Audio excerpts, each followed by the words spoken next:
need to stay at home.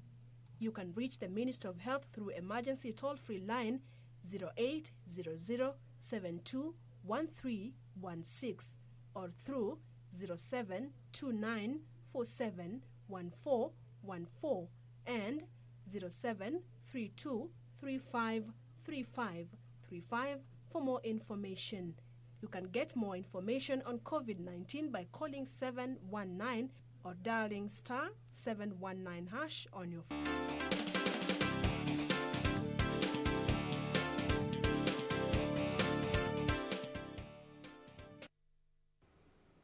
And as we continue with our coverage on matters the coronavirus pandemic, we of course need to focus now on the economy, which has been affected globally and even in Kenya. And to give us an insight of just how the supply chain has been disrupted, how you can even access your essentials, and how businesses are going to deal with this pandemic moving forward. Joining me in studio is Segero Ojapat, the Chief Executive Officer of the Fresh Produce Consortium of Kenya, as well as John Karani, the Chair at the Kenya Institute of Supplies Management. Welcome on set, gentlemen. Thank you. Thank you. Karani, we can start with you. Just give us an overview of how this pandemic has affected businesses in Kenya. Yeah, so Kenya, of course, as we know, is more or less a net importer in many ways. It's a market-based economy with a liberalized kind of market. So we got a lot of people depending on external inputs to come into the supply chain. And for us as professionals, we look at it as a supply chain. It's a chain from end to end, from the input side, which is the China of this world, where the inputs, the raw materials, the manufacturing equipments come from, and then you got the supply, the logistical pipeline, which is another part of the chain, a crucial part of the pipeline. And then finally, when we come now to where we are as Kenyans, it's the manufacturing place where we now transform those goods into finished goods. And then you still have the distribution network, which is another pipeline. So you have to look at it that way. They always say the chain breaks at the weakest link. Now, one link that is broken is the input side, Right. which is affecting, it has a ripple effect. And now it causes what you call an effect on the pipeline. And so you got basically a chain that is now disrupted. The chain that is disrupted. Exactly. So you got to think, how do we innovatively think to keep that pipeline again restored, quickly thinking as you go. Yeah. Before we answer that question Yes. of the innovative ways Yes, to yeah. ensure that we restore the supply Yeah, chain, yeah. Ojapat, let me bring you into the conversation. You deal with the fresh produce, the fresh producers in the country. Yeah. How is this pandemic affecting them? Thank you for having us in this discussion at this critical moment. A fact is that we have the pandemic with us, and the virus is here with us. It's not optional. We have to deal with it. Right. So what we are currently doing is facilitating our members and facilitating the value chain actors to be able to navigate and be able to mobilize produce from the farms into the markets, which basically is the domestic and the export market, all at a goal. Of course, we are also then faced with the challenges with the curfew, which we have no option but to adjust.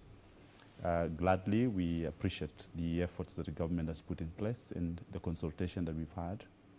We now have passes for all our members who are moving from one part of the country to the other part of the country, even into the curfew hours, because of that special arrangement. And each of our members then has a sticker. We have identified, we've shared the same details with the security, and we continue dealing with every challenge when it emerges and addressing them. And I am glad to report that so far it's been smooth, apart from the first 2 days. It's getting smoother by day as we continue consulting, and we've got a lot of support from the government leadership and from the private sector actors. Of course, there's panic across the country. There are people holding raw material. They don't know how to release it. And I'm sure we will then be able to help them unpackage in this discussion how they should not hold back raw material or produce they have, so that we can get them out and see how we can distribute within the market systems. Okay. So that is ongoing. Of course, being a fresh produce industry, ours is not about tomorrow, ours is now. We don't deal with it now, it gets perishable because we do not have cooling facilities at the farm point, neither do we have sufficient cooling facilities during transportation. That gives us a challenge to move slightly faster, unlike the manufactured goods sometimes that you have storage in terms of shelf life. Ours is either now or now. Right. Yep. There's a report by Grant Thornton that showed that towards the end of, is it March, the flowers that were being exported were at around 70%. That number is said to have gone down now to around 43%, is that it? So do you have numbers, the numbers of the exact effect this has had? From Fresh Produce Consortium and from the fresh produce industry, I can tell you for free that our members, those in the flower industry, have particularly suffered more than those in the veg industry, because given an option, people will want to, first of all, have food and then look at a flower as a second option. And for that reason, then we, last week, were operating below 30% of our exports. This week, things are getting to shape because now we are relying solely on cargo freights, who, for some reason now, the cargo freights are more expensive, because ordinarily the cargo freights will come down into Africa with general cargo, going down including South Africa. And on the way back, they will stop by Jomo Kenyatta and pick flowers into Europe.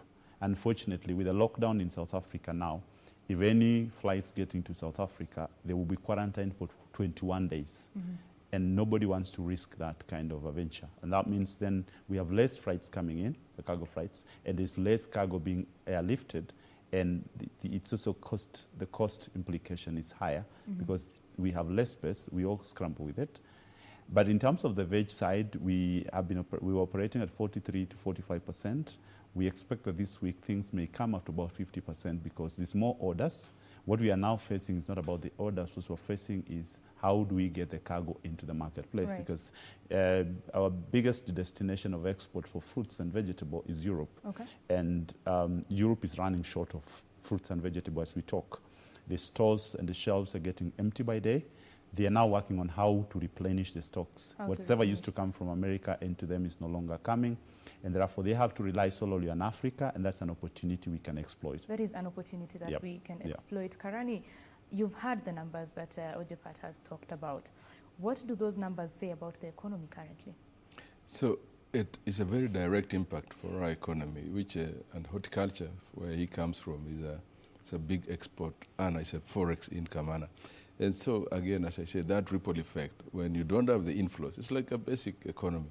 The inflows are not coming, and therefore the outflows is not also happening. So that chain in terms of being able to earn, to be able to spend, or the government revenues, which is a big, they get sources of income from, say, tourism, horticulture, the manufacturing sector. The whole cumulative effect is definitely going to have an impact on our economy, and therefore the source of wealth creation for the people of Kenya, for the economies. And so our spending ability, our disposable income, so people will have to really prioritize their spending and just focus, I want to call it on, you don't go into any capital expenditure at this stage.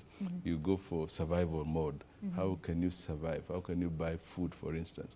How can you sustain your family? Right. So it calls for a lot of rigor in terms of our planning, our prioritization on what we want to focus our resources on. So it's a wake-up call. It's a reality check that we are not going to have the inflows coming in. People who earn a daily living daily, when your source of income in the manufacturer has shut down, how do you make a living? Right. So it goes right down to that guy, Juakali guy, the guy who is depending on a daily wage. How are they actually surviving?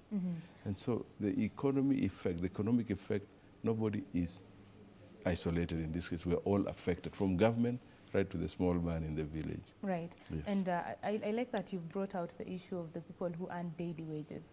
Now their income has been cut short. So how can they survive, really? The question that you asked, how can they survive? Is there a way that the government can come in, or what can they do? You know, in economies where you have like a social welfare system, you know, but you talk about massive numbers. So you got to put yourself in the hand of the government. If they could find a way of probably creating food ratios, you know, because if you give these people money, maybe it won't help them that much. But if you are able to identify those affected groups of people, find a way of packaging something like, you know, 1,000 shillings by the way can make a big difference, but in terms of food. And I think I would expect, if I was in the shoes of the policymakers, is how can we provide a safety net for these people who are vulnerable and basically facing, the key thing is not lockdown now, it's survival. Because the challenge now is that these are the people who can create through a social revolt. When they don't have any food, I'm reminded of the story in the Bible that says, this beggar said, if we stay here, we die. If we go, we die. So these guys are facing that, an existential crisis. What do? Do they stay put? Or do they risk going out there? Because either way, it's a danger. Hunger, starvation here at home, and the quarantine challenges out there. So it causes for a new way of thinking, and especially government providing a safety net, a protective cover for that type of highly vulnerable people of the population, so that they are not, you know, kind of facing that threat of survival. Right. Yeah. Ojapat, what is happening to ensure that these vulnerable groups are protected? I am aware, and I know that the consultation, I'm involved in the discussion that's going on about how do we cushion the vulnerable, how do we cushion the country, how do we cushion ourselves as a people, because the challenge is here. Perhaps just to get back one step back, it's unfortunate that the seriousness and the magnitude of this coronavirus has not been received very well by all Kenyans. If I drove downtown a day before yesterday, and within Wakulima market area downtown, business was like as usual. And as my colleague has said, people are looking at their daily bread. And it's unfortunate people are talking about, let me die of corona than dying of hunger. It's unfortunate that this is happening. But I know that within the discussion going on is that there is preparedness. In an event we go to a lockdown, how do we get food to the vulnerable? There will be a challenge. Right. And at one point, if we continue behaving carelessly the way we behave in some places, then we're going down to a lockdown. And for sure, a few people will suffer. The military and the disciplined forces will come in to enforce order. And at that point in time, law may not apply. What will apply is order. I don't think anybody wants to get that scenario. So the thing is, at the moment, is identification of the vulnerable groups in villages using the Nyumba Kumi and the county ward administrators and village administrators to be able to identify who is vulnerable, where are they, and how do these basic needs reach to them. This starts from mouth masks, for example. The masks, for example, we are talking about how do we get the masks out there. I know there's a discussion, how do we get PPEs for those people who are going to even attend to the same people? How are we going to ensure that we equip the distributors with necessary PPEs to be able to get to that level? The challenge we are facing is the way our informal settlements are set. And sometimes identifying who becomes a challenge. But from where I see it is we are looking at the moment distribution going online. We are looking at our members who have started distributing even within the estate. I am happy with supermarkets and groceries that are already delivering products at the doorsteps. Okay. I'll go further to appeal to the estate management leaderships to set up as a plot or a section of the estate where trucks can come with food and stop, and then people can purchase from there. Then you minimize movement from the estate into supermarkets and groceries and congest them. And let's employ technology and be able to say, how do we order what I need for that family? Two, the other thing that we are doing now is to see how do we move cargo, because there's discussion about let's move cargo. Do we have enough food in the country? That is the big question. For now, I will say in the next 3 months, we may say yes, we have. But I can tell you for free, until we are able to mop out the maize and the wheat that our growers, particularly in the North Rift and in the region, South Rift, are having, mop it out, buy it out from them, you encourage them to continue production. You encourage them to continue doing what they do best, which is farming, so that the feeding system is not reliant on what is in the store, but we quickly get into vegetables, African leafy vegetables that will be ready within 3 to 4 weeks, and ensure that the cycle continues, even as we look at long-term plans. For me, at the moment, I'm telling everyone, release the vegetables, release the potatoes, release every farm input that you have. Shout loudly, we will get people to get there. Move that cargo. And you and I, who have a bit of purchasing power, let's buy it at slightly higher cost if that is what it's going to cost. But let's get the farmers offload it from us so that we create room for them to farm. Okay. We are faced with a situation where it's not about whether or, it's about how do we quickly fix the challenge we are having, Right. Betty. Right. It's not a time for us to blame. As I said earlier, the virus is here with us, and it's spreading by day. Let's get disciplined. Let's fix systems where we are, but let's be real that until food moves from point A to point B, we will not be able to sustain ourselves after 90 days from today. 90 days from today. I'm sorry, that is the position. Right. And It can only be able to sustain it, because even if we talk about imports, because I've seen people talk about the government is going to import.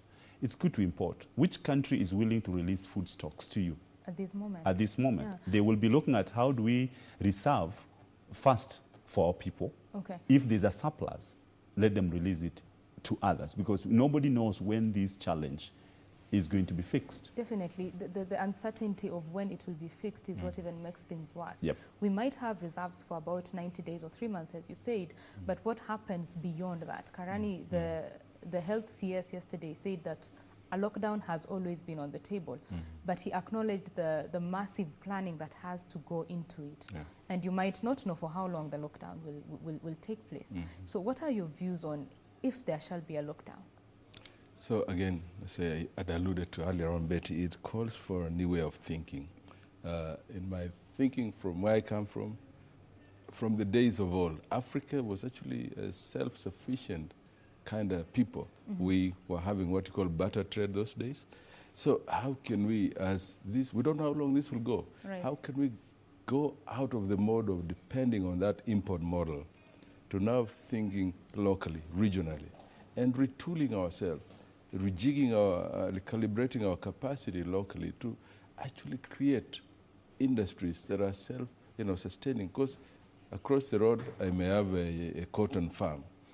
Down the road, a guy will have a ginnery, and together we come together and actually now create an industry that becomes a cloth-making industry. So it calls for a new way of thinking as people in this hemisphere we are in, especially Africa.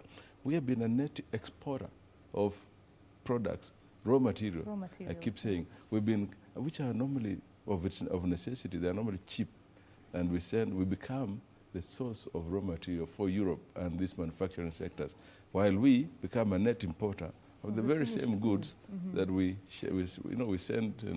I keep saying this: we send tea leaves to Europe. What do they bring back to us? Tea, at a very high value. And all because they did what? They repackaged it, put it, processed it. We can develop that capacity and capability.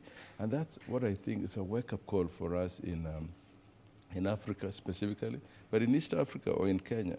How can we develop local industry capacity and capability? Because that's the only way that we'll have long-term sustainability. So we've got to think, as we think of the short-term way to fix these supply chain issues, we need to think longer term of how can we create our own local capacity, our industry, so that we become self-sustaining. And that, to me, is the reality that we have to think about. And I think you have to look at that blessing in disguise that this corona brings. It forces us to say, how can we rejig our own local manufacturing, our own local industries and support our industries. And by the way, as you do that, as my colleague said, you create now a rotation of flow, a flow of goods and services. The farmer is encouraged to grow his maize or his cotton, the guy with the machine, because one of the things that the government has done, and I know they are doing this, is facilitating the flow of equipment, for instance, of goods and services. KRA and the government in generally is not going to stop you when you're bringing in goods that are going to make value addition. What they will penalize you for is bringing in mitumba, for instance. That's why you got mitumba taxes being very high.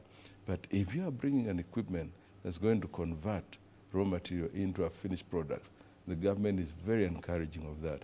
So we are having an enabling environment, and I think we must thank the government for thinking quickly ahead of the curve of supporting local industry so that we create our own capacity to be self-sustaining in the long term. And that's where we as people in the industry should come in and take advantage of that opportunity and now encourage both the grower, the manufacturer to now, and then we buy, create the buying power. And I think in the long term, I don't know how long that will take, because it takes a little bit of time to get that capacity going, but the environment has been created. The enabling environment is there. It has to take advantage of that and retool ourselves, repackage ourselves to be a domestic. We have to think, unfortunately, local now. Local, yeah. In the long term. Right. Yeah. There has never been a time that the need for local production has been greater than now, yeah? Ojapat, is the manufacturing industry or the players in that industry the ones who are responsible for now the local production? Are they stepping up? With confidence, I can tell you that starting tomorrow, 3rd, I know that certain approvals needs to be done by KEBS, and for sure, like masks, like different productions, the vents, and a lot is going on within the manufacturing industry. I am in touch, and we're part of the committee and the discussion that's going on. They are ready. There's a lot of innovation that has gone into it, and therefore I expect that in the next 5 to 7 days, there will be a lot of changes in terms of availing certain basic needs around, in terms of reusable masks, the washable ones and disposable ones, and a lot of work has gone into it, including there's a lot of development of the apps that has been done. There's a lot of online discussion that has happened. And let's put credit where it is. Our CS Betty has been very instrumental in leading us in this. And she has been able to discuss with her colleagues in cabinet, and including ensuring that certain institutions like KEBS have had to suspend certain things to facilitate the imports of the raw material that we require. Just like the CS for Health said, there are certain things that needs to be imported because we have no capacity, and we needed to have that path cleared. And KEBS, through the Ministry of CS Trade, has been able to waiver and suspend certain protocols that will ordinarily make it difficult to import certain things, and that has been fixed. So the local capacity has been enhanced. I know that Chamber of Commerce members, some of them are doing very well. I know that the CAM members are doing a lot within that space. What has not really happened is a lot of movement in terms of storage of the current food that we have, particularly the perishables, and how we are going to ensure that we enhance a bit shelf life for that, and how do we distribute the product. And that's why the movement of cargo for fresh produce within the curfew hours has been allowed, as long as we have registered you and we have given you a sticker, and the details of your driver and the car has been shared with the security, you will be allowed to move. I expect to see innovation, and this is where I call for every Kenyan to forget about government, but to work together as a country. Let's not blame government. Let's not call who did not do what. This is not the time for that. This is the time for all of us to say, what can I do within my little space? And this is my encouragement.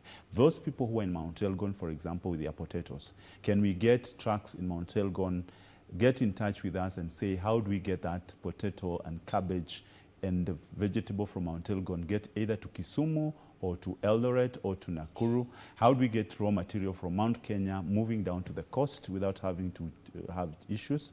We have facilitated those who are in the export. The work is going on. Produce is coming in from the farms into the pack houses. We are having trucks leave Nairobi into Mombasa with avocado, for example, to the sea so that they can be shipped out of the country. There's work going on, but what is not happening is that I think many people went back to the house and say we have been told to stay in the houses, which is okay, but the same people expect to eat food. How do you expect that food to get onto your table? There must be some level of engagement and discussion and involving those that are in essential services like ourselves. How do we channel this food out? The disconnect we have here at the moment is that farmers, particularly the smallholder farmers, have the little vegetables that they have within their farms. They cannot get it to the market. Why? Because they don't know where to sell it. And there's a bit of disruption within the county markets. And there has not been a very clear communication strategy from the counties. And that's why, confidently I can tell you, there's a command center now. Within that command center, all multi-agency officers are sitting there. They are strategizing, and we have agreed and encouraged them that can communication flow very well, because without that nice, good, simplified, and yet very clear communication from county to county coming out, people may be stuck with food, and this other side, people are stuck because they have no food. Right? So we need to speak out loudly. It is raining. This is my other stress that I want to stress this to the people. That is now raining. It's time to plant. It is time to ensure that our growers access every single agro input they require in terms of seeds, in terms of fertilizer, in terms of agrochemicals that they require, so that the process of production continues.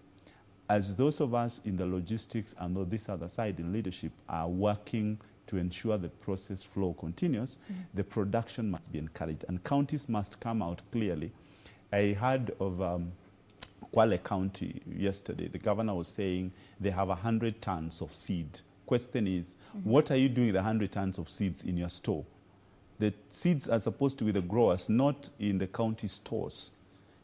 And every county that is looking at getting seeds bought for the growers must not buy and stock. It must be a channel of distribution to the ward level, so that now every grower that has land that needs to plant should not be struggling how to sow seeds. Should be saying, I already have seeds, I have planted, what next do I need to do? Then you and I can sit in this studio and discuss with them on what needs to be done where, so that we can give them basic technical know-how or basic things that they must continue doing as the county leadership and the extension of services or service providers continue encouraging them. So I want to make it clear that we have no choice as a country.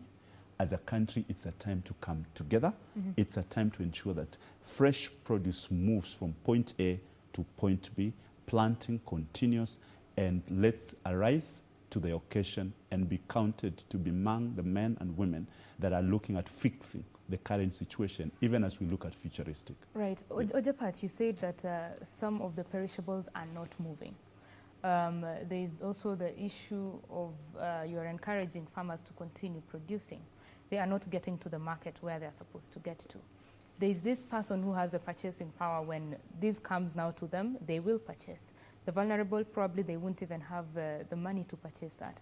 Karani, how do we ensure that we move these perishables, even extending the shelf life that he said? How do we ensure that happens? So again, I keep saying it's always a supply chain. It's a chain. Right. Yeah. So, and I think he said it very well. And by the way, I come from Mount Elgon, which he alluded to, very rich county, by the way. Where we grow, food literally grows on its own. And if you don't have that ability to harness that produce right on the farm, including, say, milk, for instance, and that's why one of the things you have to, what he alluded to, that ability, that equipment that can be a cooling facility, milk, for instance, being put in cooling tanks, or vegetable being put in refrigerated containers, which is what they do in the flower farming industry, to be able to get it into the marketplace. So it calls for that enabling of that pipeline, so to speak. And again, I keep going back to that word, retooling it to be able to have that capacity to refrigerate, produce, or keep it fresh until it reaches the marketplace.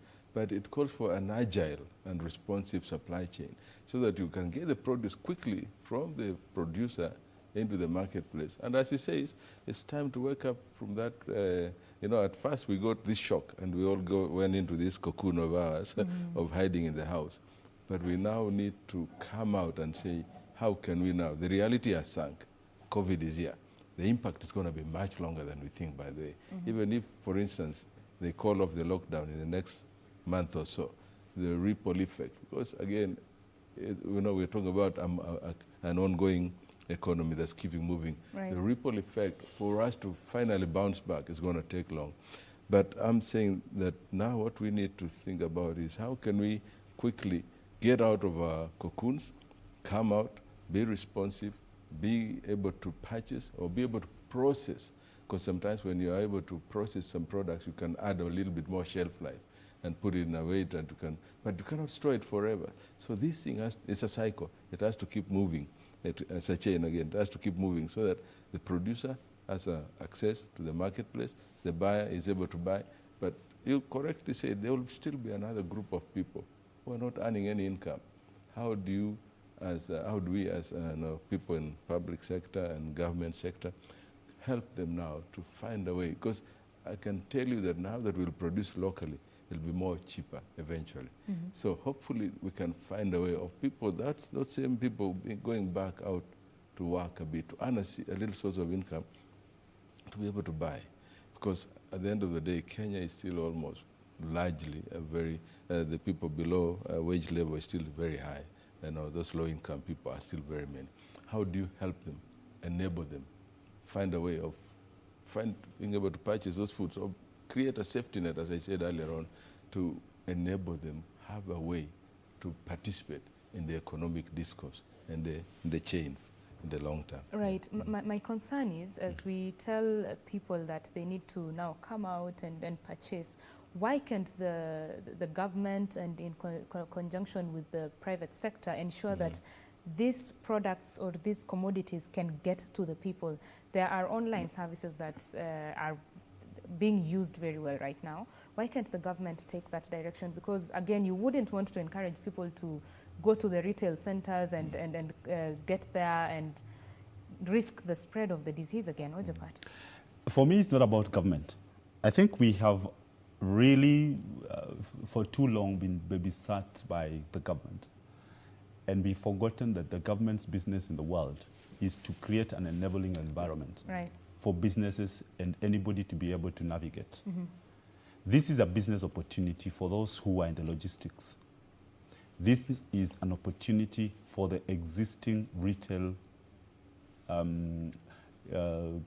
companies and institutions and players to be able to extend their service right out of their normal operation, get innovative, and push these products next door. I started by saying, for me, we have told our members, get out and spread the message and let the distribution channel be taken to the estate level.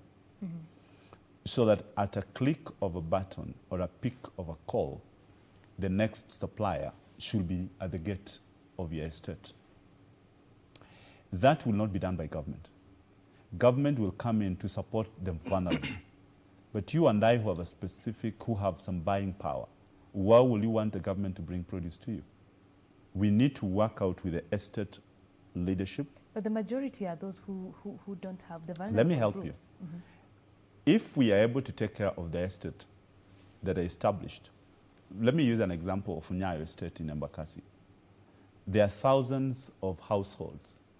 If a distributor gets raw material of food items to Embakasi and they are provided a field between this time and this time, why will they want to drive out?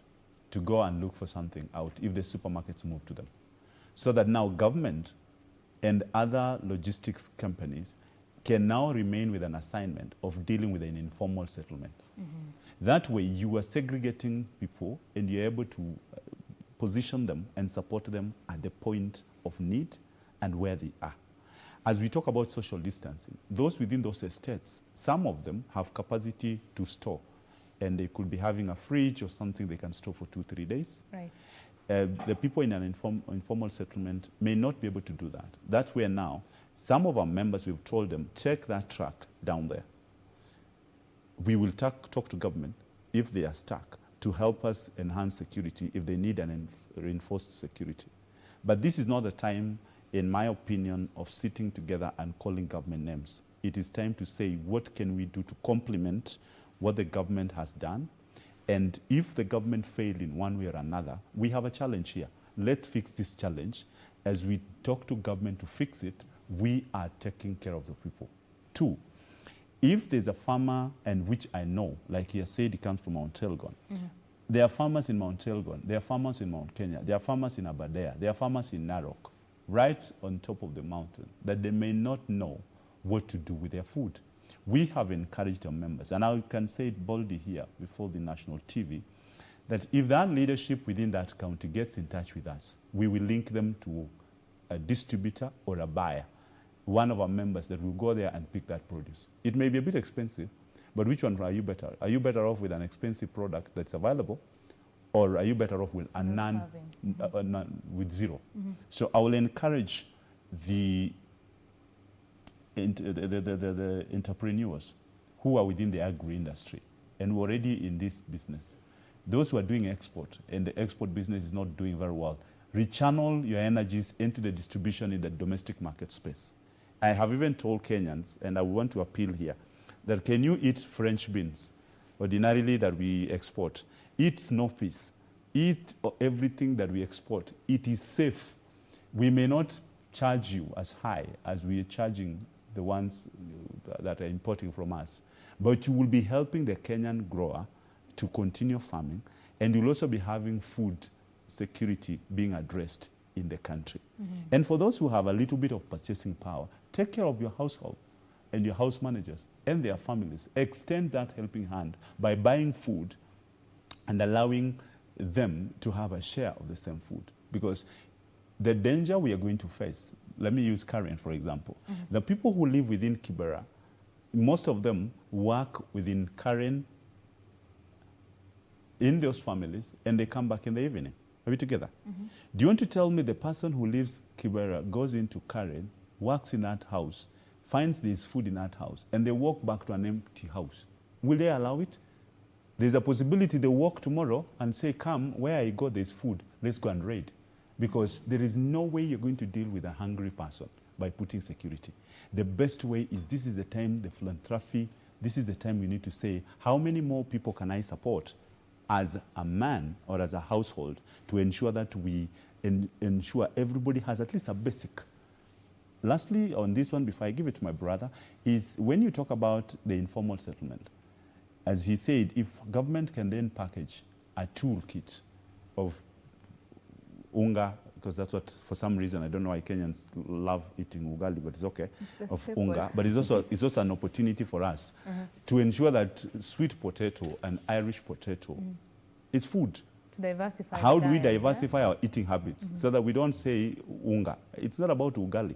It's about what else can we do to diversify our eating habits and get all the sweet potatoes I see in Nyanza when I go, the sweet potatoes I see in Bungoma, the potatoes I see in Meru, and the bananas. How do we get people to diversify the eating habits and look at a collective again? And look at what the CS Trade says and the people within the health ministry say. They tell us you need to eat, they're saying, well, take a lot of water and eat a lot of fruits and vegetables. So how do you eat a lot of fruits and vegetables if you are not encouraging the movement of the same cargo to come out? So Right. I am here to simplify this and say there should be no reason why anybody is stuck with raw material, fruits and vegetables, when we are here. We are available 24 hours. We will be here to support them until we go through this together. And of course, as you've rightly put it, it is a time to change a lot of things from our behaviors, come together and support one another, support the vulnerable who we know are around our societies. Karani, do you agree with what he said? You know, one of the things that probably caused the biggest problem in Kenya, I recall the sad days of 2007 and 2008 and 7, was when the people in Kibera, the people in the slums, were hungry, and this post-election period, and there was food in the big houses. That's actually what made the leaders come to the table, because there's nothing as a rebellion driven by the stomach. I think there is a aspect of the Irish Revolution. It was potato. So it's lack of food. When you lack the very basic survival, there's no way you'll sit back and just continue thinking it's business as usual. So it calls for, the other day I was reading an article from Nigeria, how the rich people, the Dancotes of this world, are donating, money, lots of money, into a kitty, a benevolent kitty, to help cushion those people who are vulnerable, who don't have the buying power, for instance. So it tells you, when this thing is an equalizer. The people who have wealth, you have a lot of money, but you cannot really spend it on yourself anyway. How many billions will you spend on yourself? So if there is a way of, again, it's a whole thing that we talked about.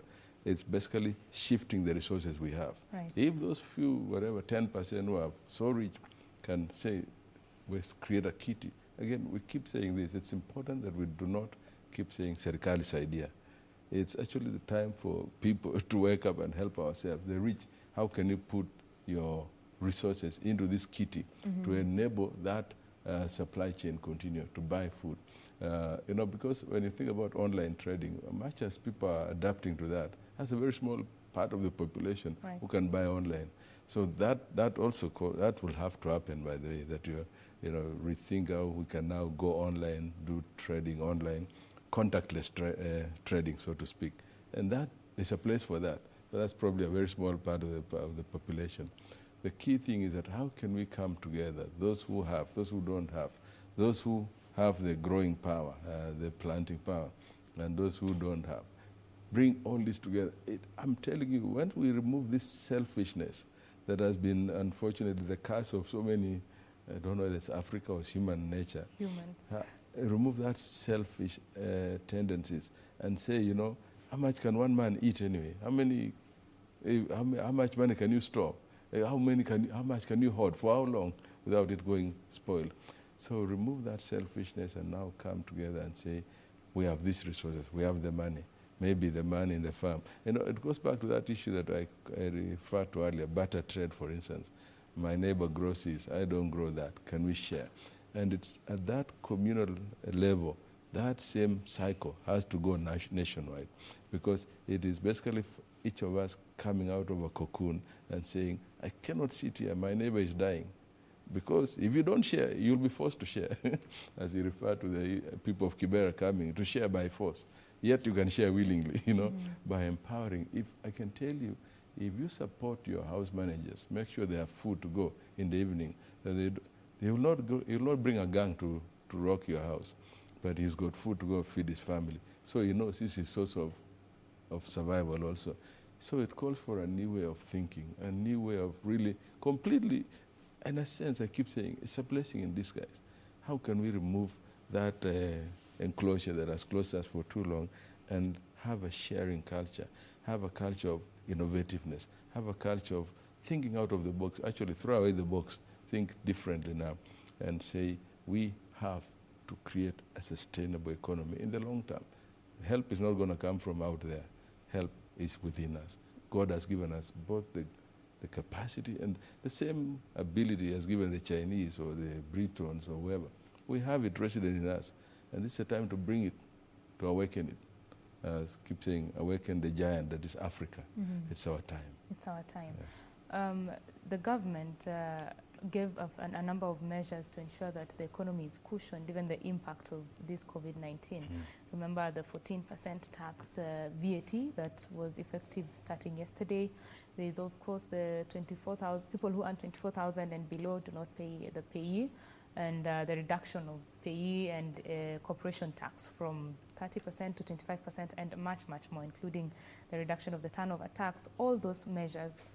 What is going to be the impact moving forward? Ojapat? Whereas I will be seen to be an advocate of the government this time around, those are efforts that are being put in place as a country to cushion. But remember, industries have closed. Right. Small businesses have shut. So that earning of 24,000 is not there because the business is closed. People have been asked to take unpaid leave. They do not stop eating. People have been asked to stay in the house to flatten this curve. But we're eating while in the house. In fact, the amount of food we eat now is more than what we'll have ate when we're in the offices because we spread. Some of us will take a cup of coffee in the office and that keeps the day. But now we're in the house. Fact is, we have a challenge. Government is doing what they can. I want to challenge the private sector to take up their role and responsibility.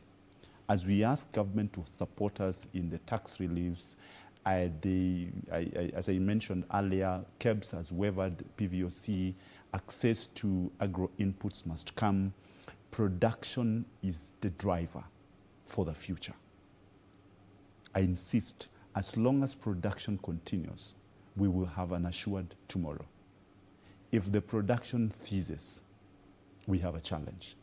If there's a waiver we'll be asking from government, is remove any tax on any other product that we call anything that goes into raw material production. That I will be asking. But I will not be asking government to go to Galana Gulalo and grow maize, or go to some place in this country and grow this. I'll be asking the county, I'll be asking the business community to quickly say, what can we grow to ensure that we have food? If it's beans that takes 8 weeks to 12 weeks, can we ensure that there are people who are growing beans? As we wait for the maize that will take 3, 6, 7 months based on which region you're going to grow, can we have beans that will grow within 3 months? Can we have African leafy vegetables can grow within 4 to 8 weeks? What are the short-term crops that we need to grow and take advantage of the short rains, even as we talk about government? Because if we talk about a lockdown, for your information, there is a plan for a lockdown. And when there's a lockdown, there could be a plan of a state of emergency.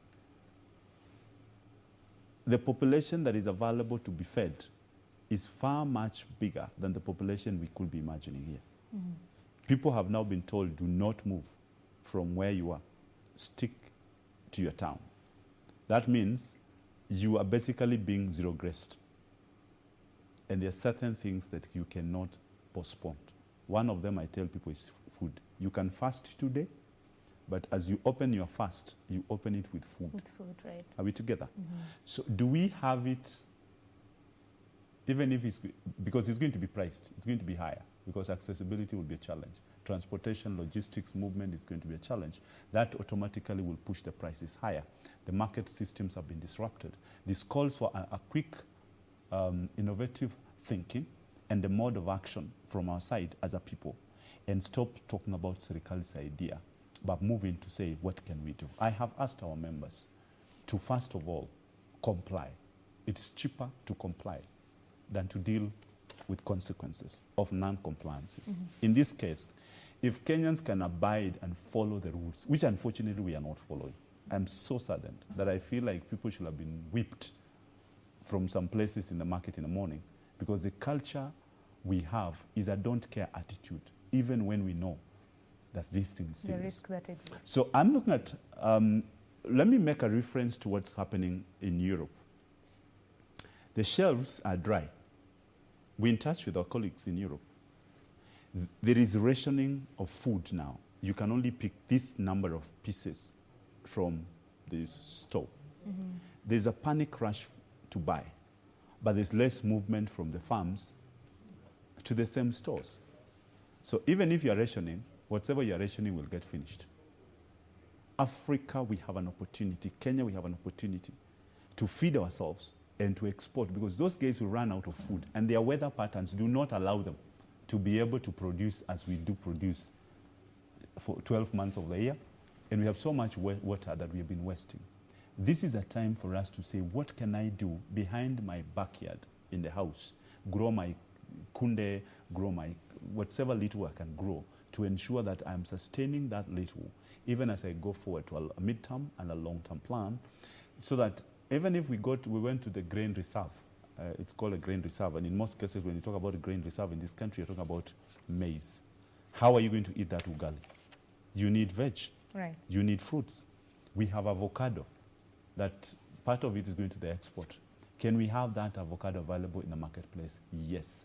Let's do this, friends. Put yourself in this situation of the government. What will you have done better than what they're doing now? Can you do it in a small way within your household and within your neighborhood? I insist, let's currently mop up anything we call food that is being held by a grower who does not know where to take it. I will give you all our details. Let's simplify communication. Let's simplify access to some of us who are in leadership today, so we can be able to offer those solutions without having to complicate life. Life is already too complicated. People are already too stressed. You don't want to stress them more. Let's look at how do we quickly avail the little support in terms of food to the people. Because without food, diseases will increase.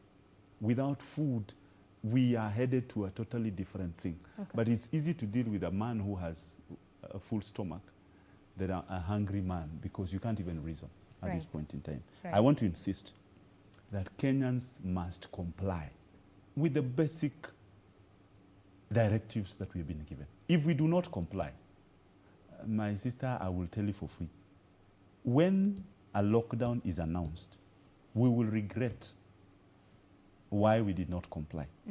Or because of the spread of the virus that is going viral. If you look at what's happening in Italy and Spain, where you have 800 plus dead per day, what will happen in Nairobi? Are we going to be carried like garbage and dumped into some place and buried? Do we have capacity to handle that situation when there's an outbreak? Let's quickly look at it. If the president announces a lockdown today, we should be saying, what can I do within my space? And before the lockdown is announced, because as things go by, a lockdown will be inevitable. Our neighbors have locked down in Uganda. Okay. Our neighbors have locked down all over. If this happens today, a few of us will struggle. But this may be the direction the government is taking. So let's simplify life. Please, Betty, we are here. We will avail whatever information is available, only if the private sector can complement the government efforts in ensuring that this message and distribution is simplified soonest practically possible.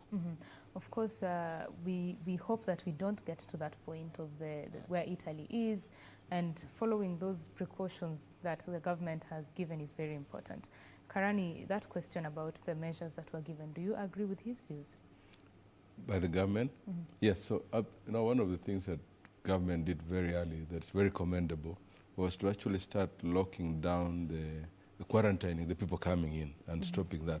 It was probably a little late, but it was a very preemptive and proactive, very commendable measure. Because if you think about the people that are bringing the infections, it's almost clearly people who are coming from outside there. In my village, there's nobody with coronavirus. So I'm telling my people in Nairobi, stay in Nairobi. Don't transport now to the village. So that initial measure the government did has actually helped to curb the spread from happening. And by quarantining people who have come in, you can see that that's where the real source of this corona is coming from. So that's the first one that the government has done. And again, we keep saying this because it's a very important statement. Government provides an enabling environment. but the people who have to do their work, the actors, is you and me, is business people, is the private sector. So that measure, and I believe, again, and he alluded to this fact, there is a command center that the government has created that is purely aimed at how can we facilitate the ability for local industry and local, supply chain to be enabled. And I think the government can only do that much. The actors, the players, and we are very glad to have a person like Betty Maina, who comes from as a CS in industry. We worked with her in the Kenya Association of Manufacturers, which is basically a place she started off. So that enabling that sector of manufacturers to continue being operational is the only way we can have a sustainable way of feeding ourselves. Because actually that's what we did right now. It's no longer about exporting, it's about how can we feed ourselves here in Kenya. So in as far as the measures the government has taken, I can assure you the idea about people going on as business as usual is a very dangerous, very responsible thing. And unfortunately, we don't want to be prophets of doom, but it's going to hit us. It's, I think, just the other day, I was actually not downtown, I was up Middletown, and you could see people are literally moving. Like there's no big deal. Mm-hmm. And the first day of the lockdown, people were like running, and you knew 7 o'clock you must be out of town. Right. How are you doing that? So the government will do as much, but there's a role for the individual to play, to be self-monitoring, self-policing. There's a role for the household. There's a role for the community. So that communal thinking is going to come in. It's actually what helped us from the days of old, communal accountability. And that happening within the estate, that happening within each village, in the village, making sure we are actually monitoring each other is the thing that will help us eventually come out of this stronger. It calls for, there's that analogy I always tell people, how can you go into hibernation mode for a while, knowing that you're conserving and preserving yourself, because tomorrow you need to come out stronger. Mm-hmm. But when you're exposing yourself, you're so seriously exposed to the vagaries of this coronavirus that you'll have no chance of recovery. But when you now take these steps that the government has given us, you go into that mode where you're conserving, preserving what you have in terms of energy, in terms of health, so that tomorrow you can be stronger. Right, some lessons that we can learn from the animal kingdom, absolutely. Definitely. Yes, yeah. Well, we are in studio with John Karani, the chairman of the Kenya Institute of Supplies Management, as well as Segero Ojapat, the chief executive officer of the Fresh Produce Consortium of Kenya. And we are discussing the impact of the COVID-19 pandemic on Kenya's economy, with a bias towards the supply chain, how goods are supposed to get to you, and just where we stand on that. We want to bring you into the conversation. Get in touch with us at KBC Channel 1, that's on Twitter, and at Betty Kiptum. And we are asking you today, how has the pandemic affected you economically? Just tell us your experience. How has the pandemic affected you economically? And we shall be sharing your views. You can ask questions as well via those platforms. That is KBC Channel 1 on Twitter and Betty Kiptum. That's my personal handle.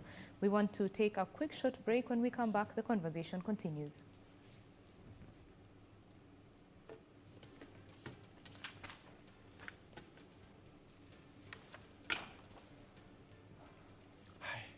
Have some water. Yes. Yeah, I think that would be great. Channel 1. Look like a butterfly and sting like a bee. I'm sorry for her.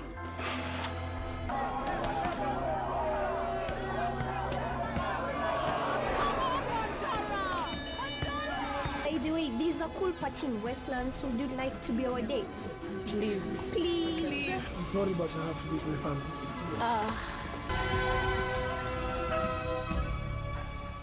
It will likely be significant, especially if the virus is not contained quickly. Banks may have to absorb more loan defaults as a portion of its customers' base lose work, and oil companies see prices plummet as investors sense weaker demand. The fear of the unknown can only exacerbate these economic impacts. Next on. Masudi. Naam. Kwani mwanaume akipenda huwa yukoje? Labda mimi ndio sielewi eti. Unaona kwani mpewa talaka? Wewe mimi nikaamua kurudi shule. Kwa shule. Wewe si tulikuja nikaa yako juzi tu. Utakuchunguza sana. Mwanamume akipenda huwa na furaha na nguvu na bashasha zinatabasamu. Jamani. Alafu tujali kazi zenu This weekend on KBC Channel 1. Kamene, this is the kind of message you start with while asking for help. This is a very good deal, Kamene. This is a very good deal and it is exquisite. Waria, you're worried about the breakfast. You are bana satuka urembo na kushaevaporate. Your beauty is back to factory reset. That is why I prefer all natural. What you see is what you get. How do I know for sure you have not washed your kid in this container? You are a customer. How can you wash a kid in that small thing? Who spoke to you? You cement peddler. You think everyone is eating such cheap pig food? Classmates, every Saturday on KBC. Well, just know I'm watching you. Nini ukufanyaga baya mimi kama Kamau? Are you seriously asking me that question? Kama, ili mchezo gani umeanza? Kwani kuna ubaya? Msichana amekuwa leo. You just let her be Glenn. Unaweza kumtukana mgeni wangu na kumfukuza? Glenn, mimi sikutukana mgeni wako. And when you beat me up, know that you will never ever sleep in this house. You mean your dad is that tough? Yeah, imagine. We. Nilikwambiaje? Hapa kwangu wala tunakunyonga pombe kujangi. Next on. Talking about self-awareness. Yes. Just being aware of who you are and the kind of energy that you emit and how that energy affects other people, and most of how does that affect you. From experience again, there are times people are totally unaware of their pH level, as you call it. Yes. And it takes feedback and being open to feedback to know, and then once you know, then working with a coach to devise ways. Who do you work with? I always say this, who do you work with? Who do you spend time with? Who do you consult? And who do you get in touch with? KBC in collaboration with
Welcome back. You are watching Biz Check here on KBC Channel 1. My name is Betty Kiptum.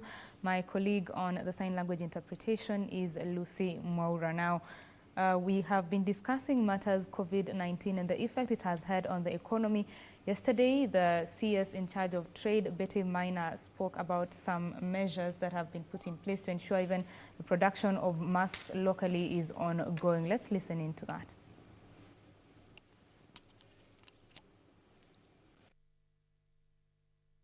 These measures around fighting coronavirus is also providing an opportunity for Kenyan businesses to create products that can be utilized in the fight. We have seen an increase in production of hand sanitizers by Kenyan companies, and that is very, very exciting. Small and medium enterprises are rising up to do this, and I want to just acknowledge this effort by our micro and small enterprises and all our enterprises to ensure that the country can be self-sufficient in dealing with these products. As announced on Sunday, many of our manufacturers and SMEs have gone a notch higher in also supporting government in ensuring self-sufficiency with regard to PPEs. And the farms in EPZs and micro enterprises and local textile mills have cranked up production of masks and starting Monday. And we confirm that the country has got capacity to produce more than 1 million masks a day, working in medium enterprises as well as in the EPZs. And many other Kenyan farms are reaching out to ensure that they also participate in this search for a solution within the country.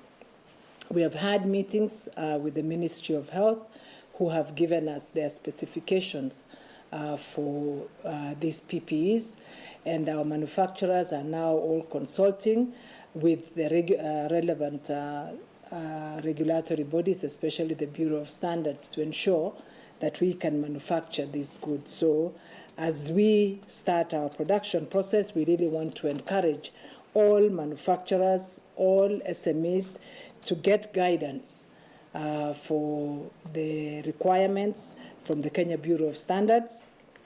And for those who are innovating and looking at developing these products within the country, they can also get guidance from the Kenya Industrial and Development Research Institute to support them in the delivery of these products.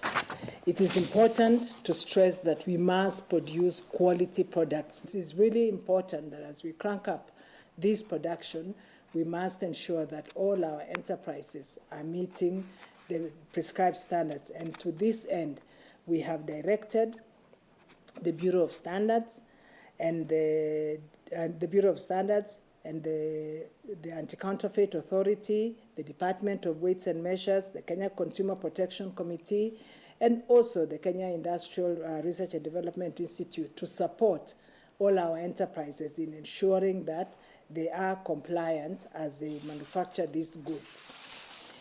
As a ministry, we will continue to actively monitor the happenings in the country to ensure that all of us are observing fair trade practices and consumer protection, even as we go through these very difficult times.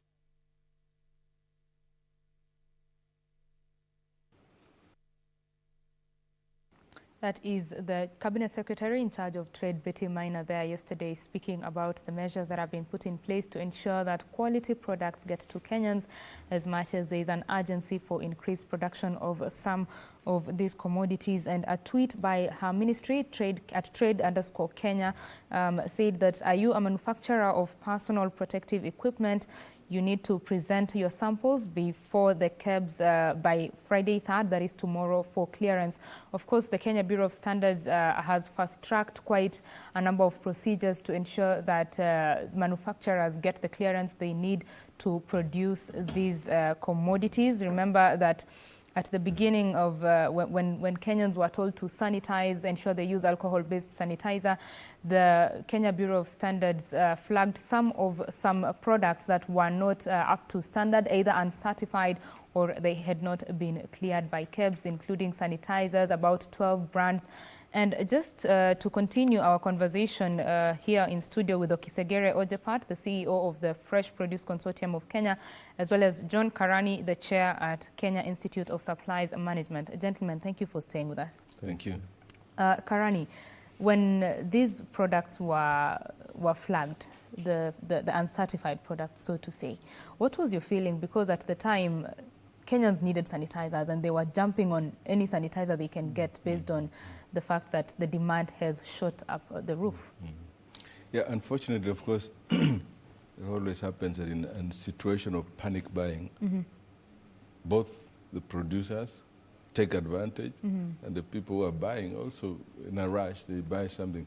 So in a sense, it's a very important move that the government is doing to ensure that even as we ramp up our local capacity and capability, we are up to speed in terms of the quality standards, so that we don't take advantage of, because people took advantage of that situation, right, of suddenly saying people are desperate, and and it's a bit, I want to call it immoral, so to speak, but it's not a sustainable way of doing business, by the way. Right. What is sustainable is making sure that at whatever the cost, do the right thing, do the due diligence, produce a product that is exportable. but for the local industry. And that's actually what's happening even with the clothing industry, for instance, in the export zone. They are encouraging them, that product that you are exporting, instead of Kenyans buying mitumba, for instance, that product which we were never accessing, by the way, quality, export standard, that's what we are buying now. That should cut across the whole chain, whether it's protective products, whether it is food, whether it is what he referred to, the foodstuffs, the beans that were going for the French. It's actually good for us too.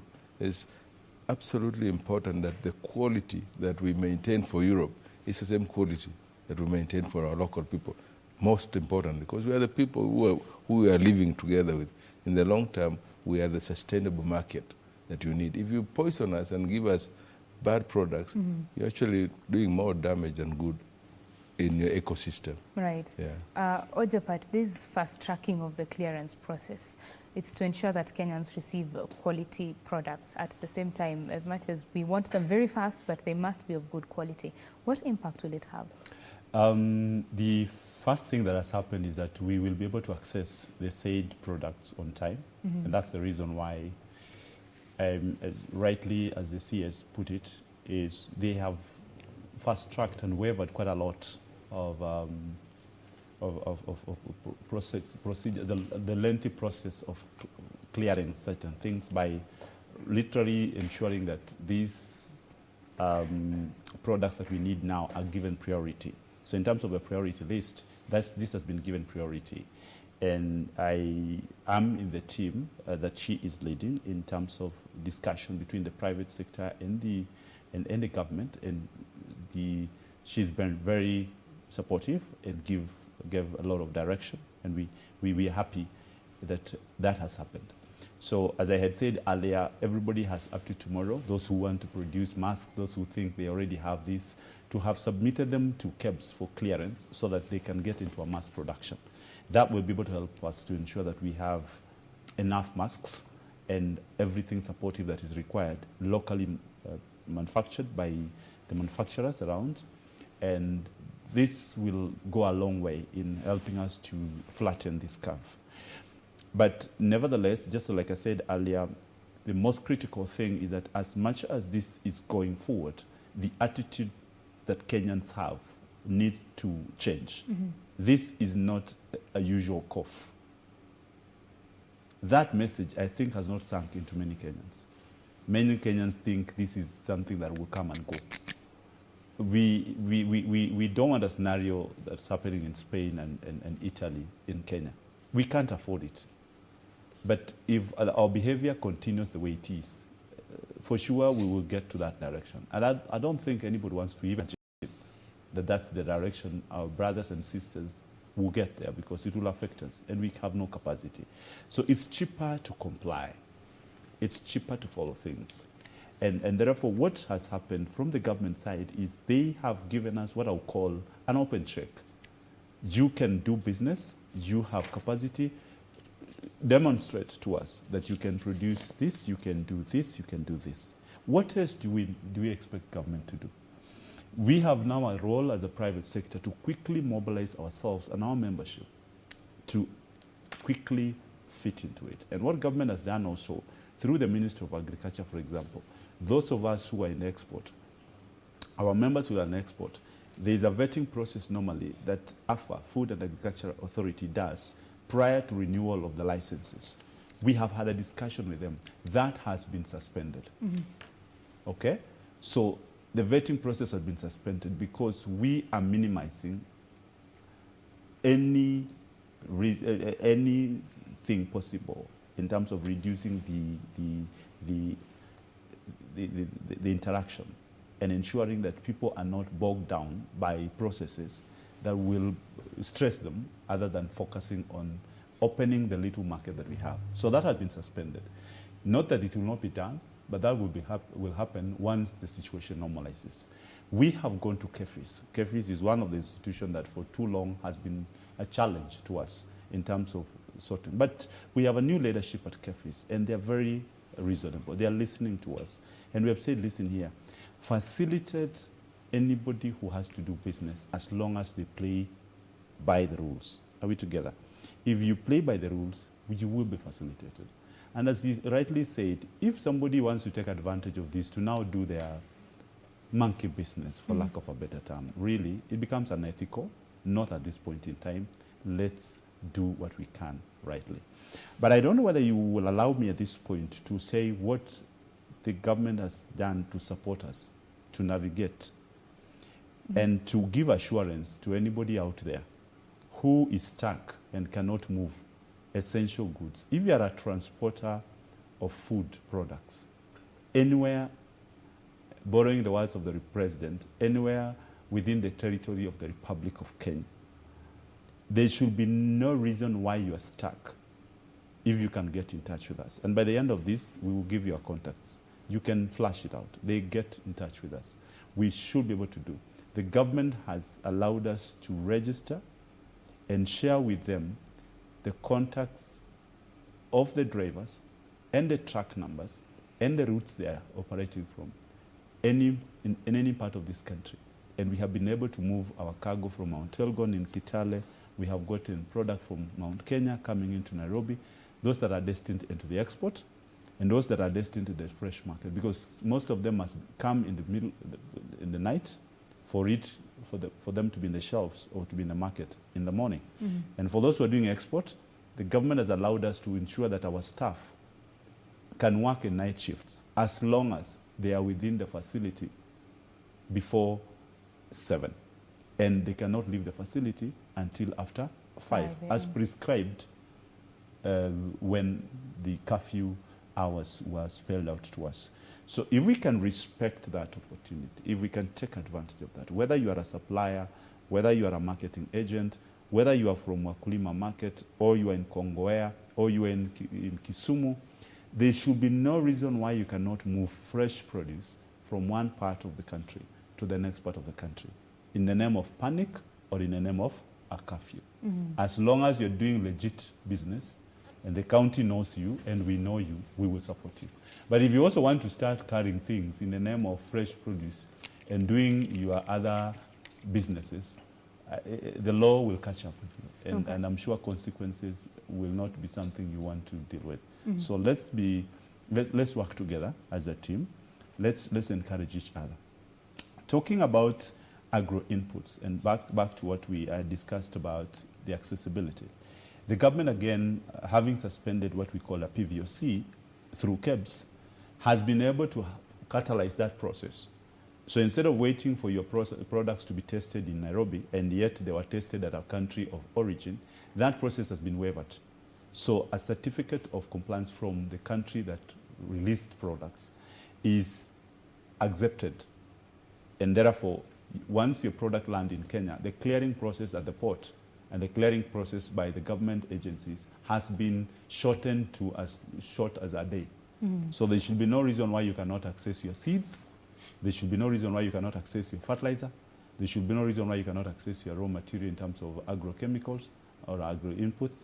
There should be ultimately no reason why you cannot access certain things. And for any reason, if there is any institution that is having a challenge, do not go quiet. Mention, and we'll reach out to the relevant government authorities to be able to ensure that that process is fast-tracked and that no Kenyan, at this point in time, should be struggling to access certain services. And yet, the government of the day is alive to the fact that it's happening. But critically, is that Kenyans must get to know that a time has come for us to change the mode of action and look at what can I do, not what is the government doing. I insist, what can I do, not what can government do, because together we are strong. And surely, if we love this country, surely, if we love our brothers and sisters, surely, if we love to see that we have flattened this curve, surely this should be a reason for us to quickly partner, work together, put our differences aside, focus on the future, and see how we together navigate from the challenge we are facing today, moving into a mid and looking at towards the end of it all. If all goes well, that projections are that if we can be able to maintain and flatten this, the discussions are that by June of this year, and as we get into the government financial year in July, we should be getting there in a totally different way. Okay. Then look at banks. Look at banks, financial institutions. Look at what Safaricom has done. We can do something along that way. Okay. Yep. Karani, I would like you to speak into the issue of getting quality materials to people. Of course, the government has done what it can, ensuring that this clearance process, as he said, has been fast-tracked. There are still people who will want to cash in, you know, using unscrupulous methods from this demand that has shot up for protective equipment like the masks and even things like sanitizers. What is your advice to the common mwananchi on how to even protect themselves from falling prey? So again, it always calls for that initial important moral etiquette, for lack of a better word, of the manufacturer, because that's where the onus really is, for them to ensure that what they are going to put into the public domain is actually good and of good quality and consumable quality. Now, of course, there's still, it's a little difficult to expect the end user, for so to speak. You know, we as a profession, that's really where we come in as professional supply chain people, to kind of make sure we are also managing the supply side or the manufacturing side, plus the end value of the buy. The trouble with buying is that everybody thinks they can buy, but when you have professional buyers who got the specifications set out clearly, so that by the time that good moves from the manufacturer into the end outlet, say the user, it's been checked, it's been processed, so we are sure that's the right thing. It does not necessarily stop unscrupulous people from still sneaking in their things, but we are able as procurement professionals, supply chain professionals, to work out a process, a mechanism that the specifications are initially that are given to the supplier are met, so that by the time, because if you don't check it at the beginning, then it's very hard to check it at the end. So by giving that and having an enforcement mechanism to ensure that the specifications, the standards are met at the factory setting before the goods go into the end user. But coming back to the end user now, how can you mitigate, you know, there's a lot of ways to actually understand what's a good quality mask, what's a good quality product, and it calls for self-education in a sense for many people. But there are also those who may not be able to do the same thing. So you've got to depend on this mechanism where you got the middleman, or so to speak, the user being able to know from his own knowledge, understanding what's a good mask. You know, most of these masks, by the way, you are actually just like paper things. So they really just protect maybe just the dust, so to speak. They are not really real protective masks. So there is a specification that we have. Right. It's like a triple lane type thing. So they got a triple layer. That's where you know that this is now a protective mask. But if you don't know that, and many people don't know that, I went to a factory the other day, the managers have a certain type of mask, but the workers have another type of mask, which I knew this is complete discrimination, because this guy is as exposed as the management. So I'm saying this to say that it is a lot of responsibility along the pipeline of value, right from the manufacturer to the people distributing to the final user. How do we enforce that? There should be also some enforcement mechanism that we can bring on board as professionals and as end users. But to me, there's still a risk at the end of the day, unless the initial place of manufacture is fully geared to the right quality. And I think that's what the CS was referring to. They will make sure that the people who are selling the products, manufacturing the products, do not take shortcuts. That's the first place. That's where you actually take care of 90% of the problem. The rest of the problem is a little bit, rejigging here and there. But if you don't sort it at the source, the chances of it flowing through the pipeline are very high. Yeah. And Betty Maina spoke about the SMEs stepping up at this time. Do you think that there's a risk of maybe the big players hoarding some of these raw materials? Ojapat? It is true that the big players will want to hold material, but I can tell you it's expensive, because how do they maintain the operations? They are the ones already who are facing challenges when it comes to maintaining staff. They are the ones that are already looking at how can government give out tax rebates. And stepping up does not mean that you cannot do the little you can. And I keep telling people, stop competing, complement. We're talking about complementarity, not competition. If our supplier in, call it Europe, one country in Europe, is delivering, is in Europe, and you buy your 1 kilo, and this gentleman buys his 10 kilos, because that's what his capacity. Where is the competition coming from? We need to consolidate and say, I can continue managing, I can manage my 1 kilo as he manages his 10 kilos, because that is his capacity. And the complementarity then comes in there, and that's why the government has called upon everyone that is able to do anything. Then they can be supported within their space. But sometimes when you also go away and you start fearing your giant, this is a time to come out and say, listen, because the giant now will be looking at, talking to you. This is not the time people are closing doors. This is the time you realize, oh, so I can actually access so and so. Because it's a crisis time, and a crisis time requires that we deal with it as a crisis, and that's the time we come together. If we must go back to our cocoons and fight, that's up to you. But for now, it's an opportune time for us to correct things that ordinarily we have not done. So government has done its bit in terms of facilitating.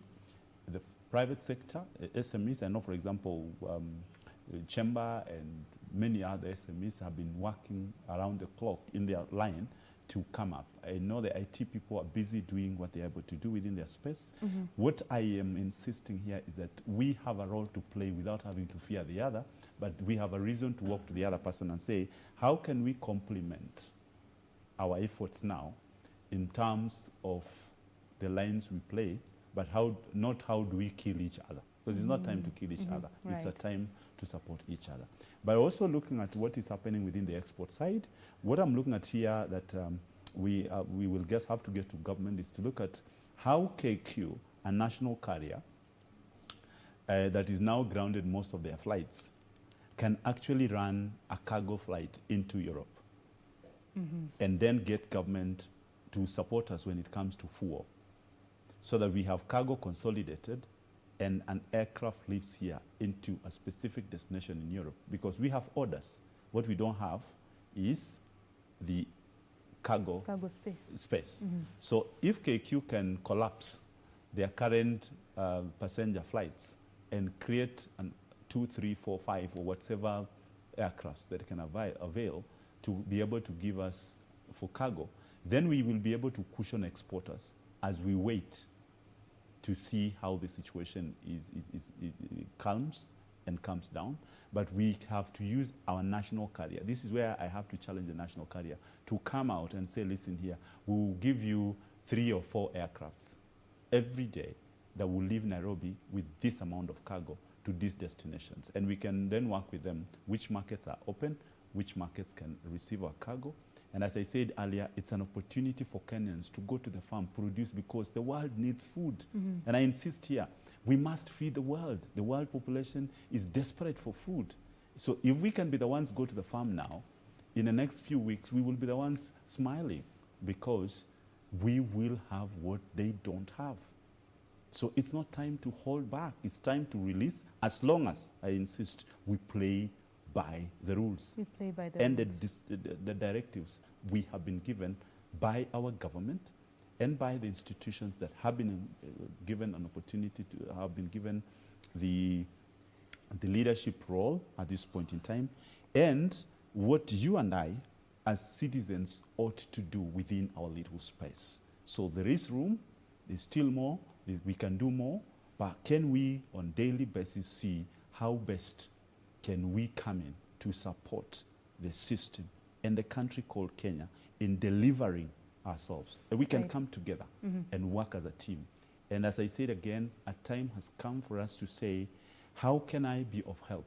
Like what I've done is, I will tell you, within our institutions, even those people that we ordinarily did not know where they are, we have quickly called them and say, come, let's sit together, let's reason together, let's fix this challenge together. And it's working very well. We're collaborating with private sector, our colleagues in the private sector, and in government. instead of going to those procedures where you used to say, let me have a letter, let me do this, now we call each other and say, what can we do? By the time you're saying I need A, B, C, D in terms of writing, it's already a concluded process. Yeah. And we're on call, we're on Zoom, we're on WhatsApp. You can see the number of WhatsApp groups that have been created and the conversations going on. Right. Tells you that actually, I think for me, it's a time for us to say, listen, why have we been doing things differently? Because things are flowing so fast, and yet we've been in this country. Why So don't we now there say... There is a positive There's a to positive this. part Right, of it, and I right. think for some reason, unfortunately, it's because it's a virus, but for some reason, I think we needed to be checked. It was about time. Karani, speak into the fair trade practices at this point in time. Wow, that's a whole topic of it.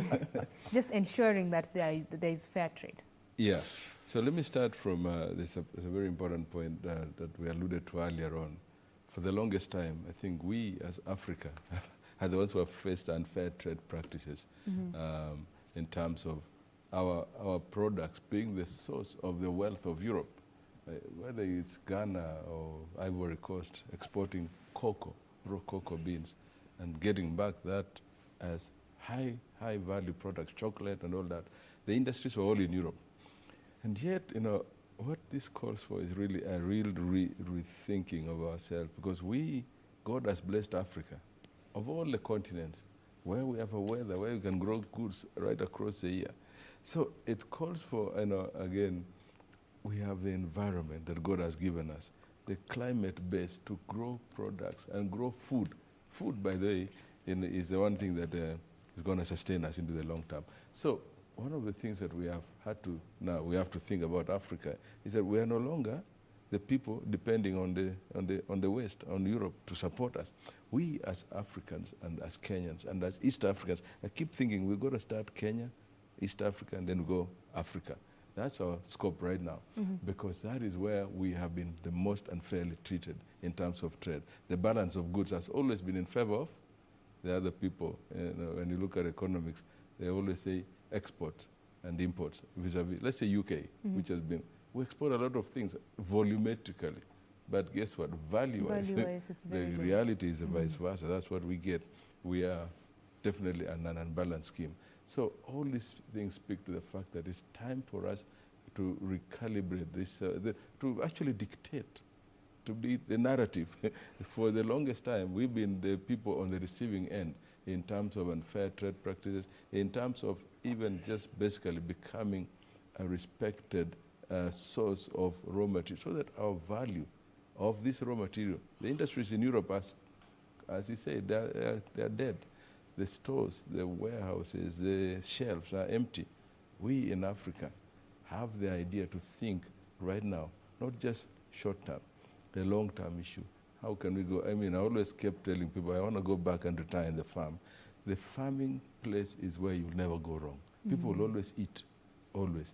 How can we take advantage, in terms of economics, so to speak, comparative advantage of trade is what we used to call it in school, the comparative trade. When you actually say which economy has what advantage, what can you produce?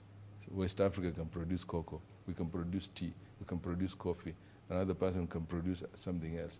And it's going back to those very basic foods, that competitive advantage that we have had as Africa, that we've actually slept on, because we became a dependent economy, depending on the West, depending on China, to basically dictate the pace and the narrative.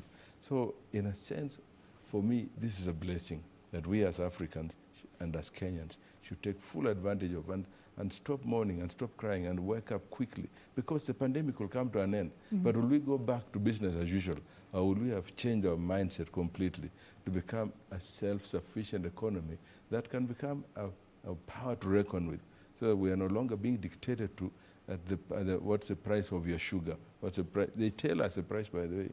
They tell us the price of at the auction. They dictate the price of our tea. But now we should be able to say, we have the tea. You better, this is the price I want. And that is when now you start changing the narrative about the economics and the balance of trade and the unfair trade practices. Mhm. So we've got to think like that. We've long got to term. think like Yeah, that, yeah. definitely. Ojapat, it goes back to the value addition of our raw materials, the ones which God has richly blessed us with, yeah? Yeah, I think for me, for lack of a better term, we have been lazy over years. And the laziness is that we got used to tradition and routine and never thought beyond what we found. And for lack of a better term, I think our minds still have remained colonized, and we've never been independent in our thinking for too long because there has always been a cheaper way of doing things. But there's hope. A moment has come for us to sit back and say, listen, how have we been doing things? When I heard him talk about think without the box, who said our mind is fixed in the box? First of all, who introduced the box? And why will we have in the box? Why are we not in the field? So for me, it's a moment and a bright time, and take this opportunity to say to Kenyans, there is hope amidst all this. And I hope that we have the last 2 or 3 minutes that I really thought we would have made a prayer before we started, because this is the time we do not rely. And I'll be glad to pray at the end of this to just say, listen, it's been a long journey of a lot of panic. But I want to assure Kenyans that there's hope. For the farmer, you have never been in such a better place like now. Because in the next 8 weeks, the Kenyan farmer will smile. With whatever little you have, you will have to sell, because there will be demand for it. And as he rightly put it, you will have to dictate terms. And that gives us an opportunity to say, listen, the time for farmers to make profits is now, and the narrative will change. I also want to say that we have a bright future as a country, because a time has come for us to be able to reconsider and check the capacity that we have. When CS Betty reported to us in our team that CAM has capacity to produce thousands of whatever we require, those of us in that group were so happy that we actually have local capacity that we have never looked into, and for too long relied on outside because either they look cheaper and we never negotiated. Now we have an opportunity to fix them. Then I also want to say that, listen, it's a time that the Kenyans, for once, have been flattened and brought to one level of thinking. The rich and the poor, the leaders and the led, have a reason to dialogue and now say, hey, how do we fix it? So I want to speak to our members who are in the fresh produce industry that hope is finally here, that the future of a Kenyan farmer has come. A time for Kenyan farmer to be respected is now. And those who are actors with this value chain, it's time for us to get innovative. For those who are service providers in the technical side, it's time to advise our people rightly. For those who are in inputs, it's time to fix your distribution chain. And for those of us who eat, it's time to check what's on the table. We are told for us to deal with this virus, you must be able to eat a balanced diet. Isn't that an opportunity for you to start doing your kitchen garden? Isn't that an opportunity for us to start eating well and stop dealing with diseases because of dietary issues? And yet we have 12 hours of light and 12 hours of darkness that can allow us to grow anything that we want to do in this country, including sitting where the equator crosses. And therefore we receive that perfect sunlight throughout the year. Round, and God has been so gracious. When it's raining one part of the country is harvesting. When it's this, and isn't that a blessing to us? What do we do to change the challenges we have now and turn them into an opportunity? I'm seeing an opportunity in all this, besides the challenge. Lastly, for me is Kenyans, can we please comply? Let's stop this casualty thing that I'm seeing on the road, in the marketplace. This thing is real, and it may bring us down as a country if we do not comply. And if it has to go to a lockdown, so be it. But I don't think that's what we wanted. What we wanted is to see how we could have dealt with this thing without getting into a lockdown. So I plead, just like the CS says, please, we have an opportunity to flatten the curve. Okay. Thank you. Gentlemen, our conversation is almost coming to an end. I would like to give you each a minute, to just give your final remarks and maybe speak hope to this. Yeah. Karani. Yeah, it reminds me of the story of Joseph in the Bible. We are all very familiar. When there was famine all over the world, Joseph was very strategic to make sure that in Egypt they gathered enough reserves so that they were able to actually feed the whole world when the time came. I want to believe the fact that that story happened in Africa, in Egypt, is very, very significant for us at this time in Africa. We are facing an existential threat, indeed, for us as people, as our societies. But as we have kept saying right across this discussion, it's an opportunity for us to think longer term, because I can assure you this plague will come to an end. As sure as the sun rises from the east and sets in the west, it will come to an end. The question is, will we have learned, will we have seized the opportunity to become indeed the food basket of the whole world? Because that's what God has given us. For the longest time, and he alluded to this, we were colonized to have this dependency syndrome, depending on the West, whether it's aid, whether it is that, whether it's that. And God is actually calling us at this point in time to say, what do we have in our hands? We have everything. We have literally everything that we need. But will we take advantage of this wake-up call to say, arise and shine Africa and be the hope for the world? Mm-hmm. Send food to the world, feed the world. But it will only happen when we start doing the things that we should have done, getting our mind completely freed up to think self-sufficiently, to think long-term, to think how can we be the food basket of the whole world. Thank you. That to me is the message that I want to say. We have it, we have the capability, we have the capacity. All we need to do is get doing. Start doing. Start doing. Yes. Thank you. Ojapat, 1 minute. Let's hope in the middle of all this. Kenyans, do not give up. Let's just do our bit. For the growing community, the future is bright. It's a time to come together. It's a time to do things together. It's a time to look at Kenya and focus on the future. And it's a time for us to comply. I insist, let's comply. It's cheaper to comply than dealing with consequences of non-compliance. And if you allow me, I want to make a prayer. A short one, please. Yes. Shall we pray?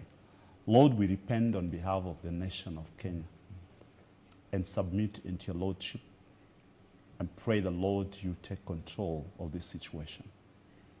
As men and women, we can only do this much. But as a country, we surrender all to you and repent on behalf of the people and pray the Lord you come through for us. In Jesus' name we pray. Amen. Amen. Thank you very much for that. And thank you, gentlemen, for according us your time and discussing quite a topic that is important to the Kenyans, the economy and the COVID-19 pandemic. We sure hope this will come to an end and we'll have a better country at the end of it. Thank you very much. Well, that was John Karani, the chair at the Kenya Institute of Supplies Management, and Segero Ojapat, the Chief Executive Officer at the Fresh Produce Consortium of Kenya. We have been discussing the economy and COVID-19 pandemic. That is where we bring to a close BizCheck this particular, afternoon? And Tamrini is coming up with my colleague Timoty Kipnusu. From myself, Betty Kiptum, our sign language interpreters, Byron Abuli and Lucy Maura, as well as the whole team that has made this possible. Thank you for watching. Have yourself a lovely afternoon. Bye-bye.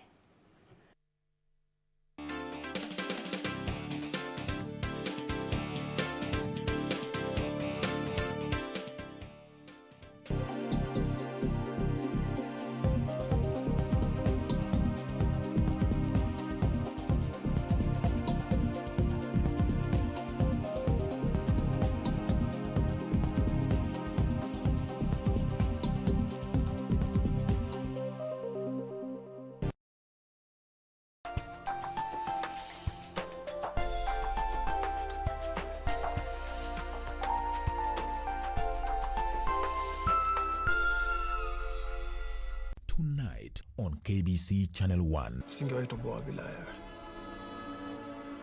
Singewahi toboa. If you hit me, you'll have to fight the cobra yourself. Please, piece of cake. I wish Dad was here to watch this fight. He would have been at the gym today, inspiring people. Fact is, Richard could not have sent it if it wasn't important. You should investigate this.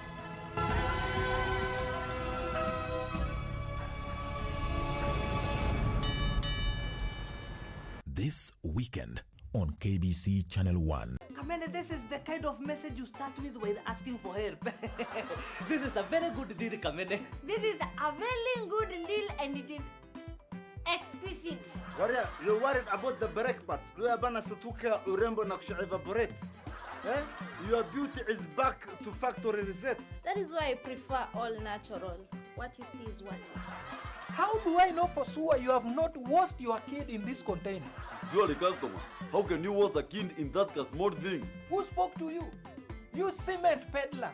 You think everyone is eating such cheap, big food?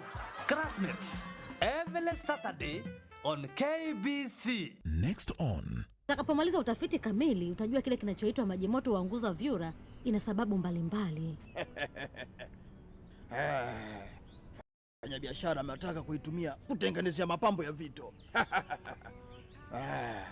Maajabu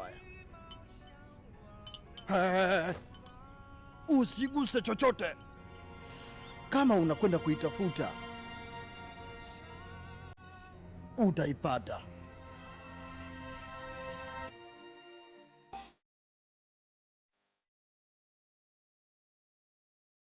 Coronavirus Covid-19 is a respiratory virus spreading across the world.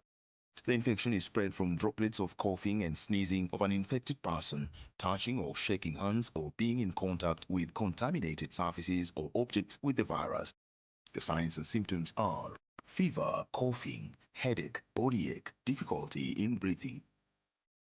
The disease can be prevented by regularly washing hands with soap and running water. Avoid close contact with people who have flu-like symptoms. Avoid handshake, hugs, and kissing. Also, protect yourself by covering your mouth or nose using a disposable tissue while coughing or sneezing. If you experience these symptoms and you had traveled or been in contact with a person from a country reporting COVID-19, you should isolate yourself for 14 days.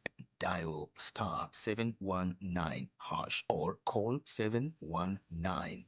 This message has been brought to you by the Government of Kenya and its partners.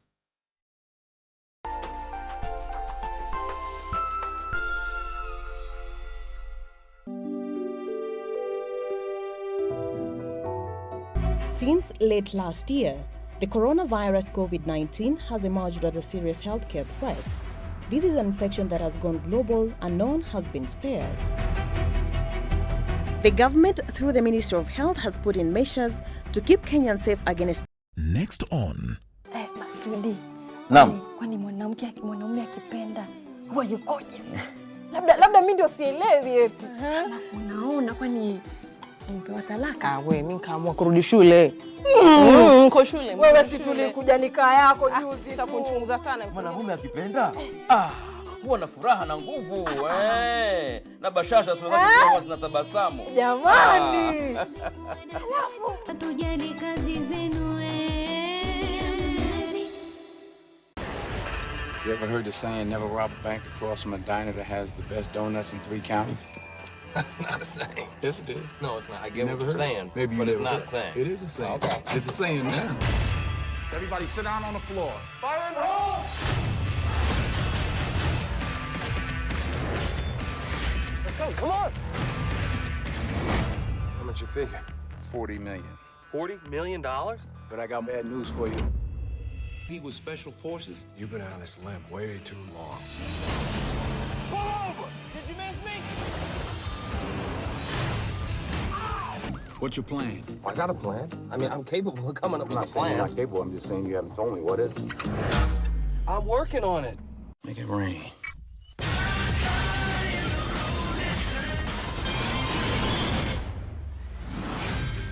On the next episode of Behind Closed Doors.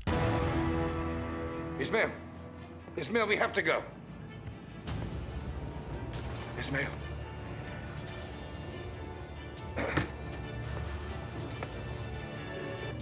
What were you doing here last night? Tell me. Did you come to kill me like you killed Ignacia? I demand an answer, Pilar. Where were you at the time Ignacia was shot? Get out of here. Get out. I was just leaving. How dare you? Come to my own house and blame me for Ignacia's death when I lied to Renato Conde for you. KBC in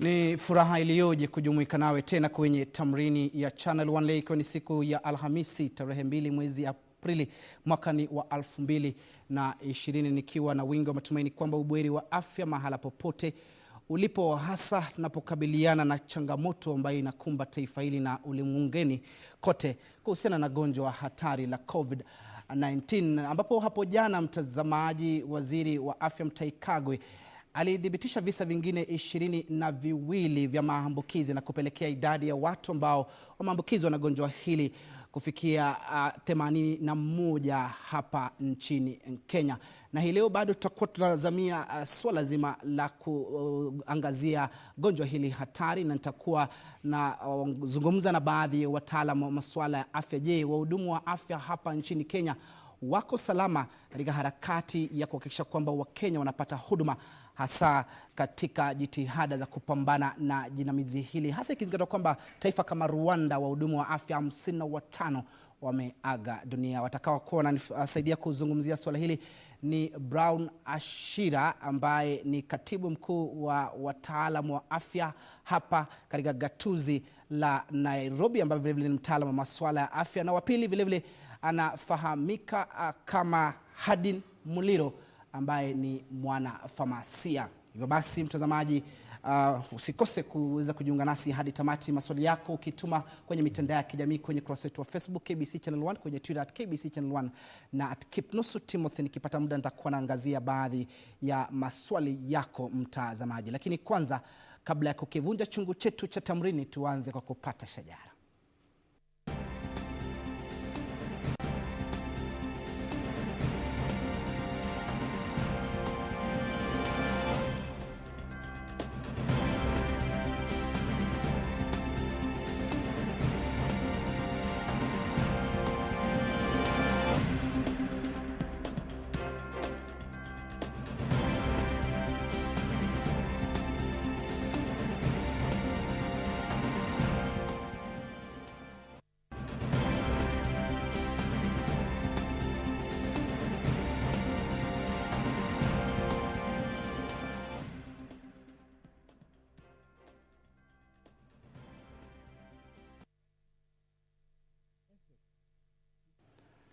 Hizo ndizo baadhi ya taarifa ambazo tunakufuatilia mtazamaji hii leo kwenye tamrini ya Channel 1. Kumbuka kwamba kulikuwa na taarifa ya kutabasamu hapa nchini Kenya baada ya Rais Uhuru Kenyatta kudokeza kwamba kuna watu wawili ambao wameweza kupigana vita na kuweza kushinda vita hivyo vya maambukizi.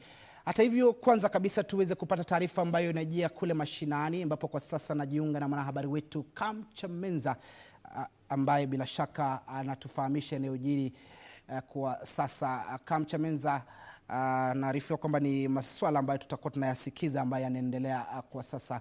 Hebu tusikize kinachojiri kwa sasa. Even when I met the Director General, the lady, I forget her name, I took her to Mama Lucy. She has told us anytime you are in any sort of dilemma, my office is open. Although we haven't reached there, but the local office is already cooperating and collaborating with us. So, but she has assured us of her full cooperation from our office in New York. Is it in New York or Washington? I don't know where it is. Yeah, but they promised us full support. I have her contact. I sometimes greet her on WhatsApp, but I know I can approach her the day we need her. So, like what Chairman said, he said use the soap sparingly, but I want to change that phrase. If you use sparingly, you'll deny some people. Use it judiciously. Okay? So if there is a need give where there is a need. But you know how our people are in the estates, in the slums especially. When they see something free, there is actually a war. There is actually a war. People fight. So we don't want to deny them the SOP, but you are the one on the ground, not me or anybody else here. So you have to know how to give, who to give, and how much to give. Okay? So make sure it reaches the right person. Somebody who can afford, why do you give him? There are people who can afford. They have a good job. You will know even from his dressing and his way he's staying that is this somebody who can afford. So people who are hand to mouth are to be given priority. So let's work that way so that even when it reaches the right place, donors will see that yes, when we give to Nairobi County, it reaches the people it's supposed to. They can come back again and say, okay, you did a good job, we'll add more. So let's work that way. We also show them that we are also cautious and we don't just distribute because they are free. They have paid. Somebody has paid for this. Okay? It's not free. Somebody paid for it. So let's use it in that manner. The other part is the part of the knapsack sprayer. So I think director will decide how it is to be distributed. In fact, everything. You are having a team, I assume. Yeah? The team will decide how it's distributed. Let's distribute it properly so that there are no complaints. And we work that way. All right. Lastly, I want to appeal through the media. The media has done also a fantastic job. I have been praising the media. They are the ones who actually educated the masses on how to avoid this COVID, yeah? And they've done a fantastic job. Now I want to appeal to other donors, even if it is something small. You don't have to come with a whole lorry load of soap. You want to give a carton, bring it, no problem. Even a carton will serve maybe 5 households or 10 households. So all the businessmen in Nairobi, you are here, industries are here, Nairobi County have been collaborating with you. This is the time we need you now. And when we say we need you, it's not the county, it's the people of Nairobi who are your customers. It is time to give back. You want to go and give, we'll also facilitate that. If they personally want to come to a certain area, we will assist them. Or if they give it to us, because we know where the priorities are, the public health officers know where the need is, so we will give. So the companies who are operating in Nairobi, corporates, please come. This is the time we need you, and we work together and we save our poor people who are in the slums. This COVID is very, very dangerous, and it's controllable. It's an enemy of humanity. I call it an enemy of humanity. It can actually wipe out human beings on earth if it's not controlled. So businessmen, industrialists, professionals, whoever, even na mtazamaji, ni picha za moja kwa moja ambazo zinajia kutoka katika eneo la City Hall ambapo mkutano unaendelea kwa sasa unaohusisha baadhi ya wahudumu wa afya na viongozi ambao wanasimamia masuala ya afya katika kaunti ya Nairobi, na ambaye amekuwa akizungumza ni waziri wa afya Heatlh Majevia, akiweka bayana kwamba hili ni swala ambalo lazima kila mmoja aweze kuhusika, vile vile akitoa mkono wa tahania kwa vyombo vya habari kwa kuhakikisha kwamba Wakenya wanahamasishwa kuhusu gonjwa hili hatari ili kuchukua tahadhari kama anavyosema kila wakati kabla ya hatari.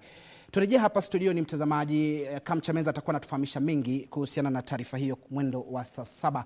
Kama alivyodokeza hii leo ambao watakuwa wananipambia kitengo cha mahojiano ni wataalamu wa masuala ya afya. Niko na katibu mkuu wa chama cha wataalamu wa afya hapa kwenye gatuzi la Nairobi ambaye ni Brown Ashira, na vilevile Hardin Muliro ambaye ni mwana famasia. Nikianza na Brown Ashira, nyi kama wahudumu wa afya, manake macho yote kwa sasa inaelekezwa kwenu ili kuweza kuinusuru taifa hili kuhusiana na visa hivi vya maambukizi. Kwa kiduchu tu kuhusiana na changamoto ambazo mnakabiliana nazo wakati huu ambapo taifa linawategemea.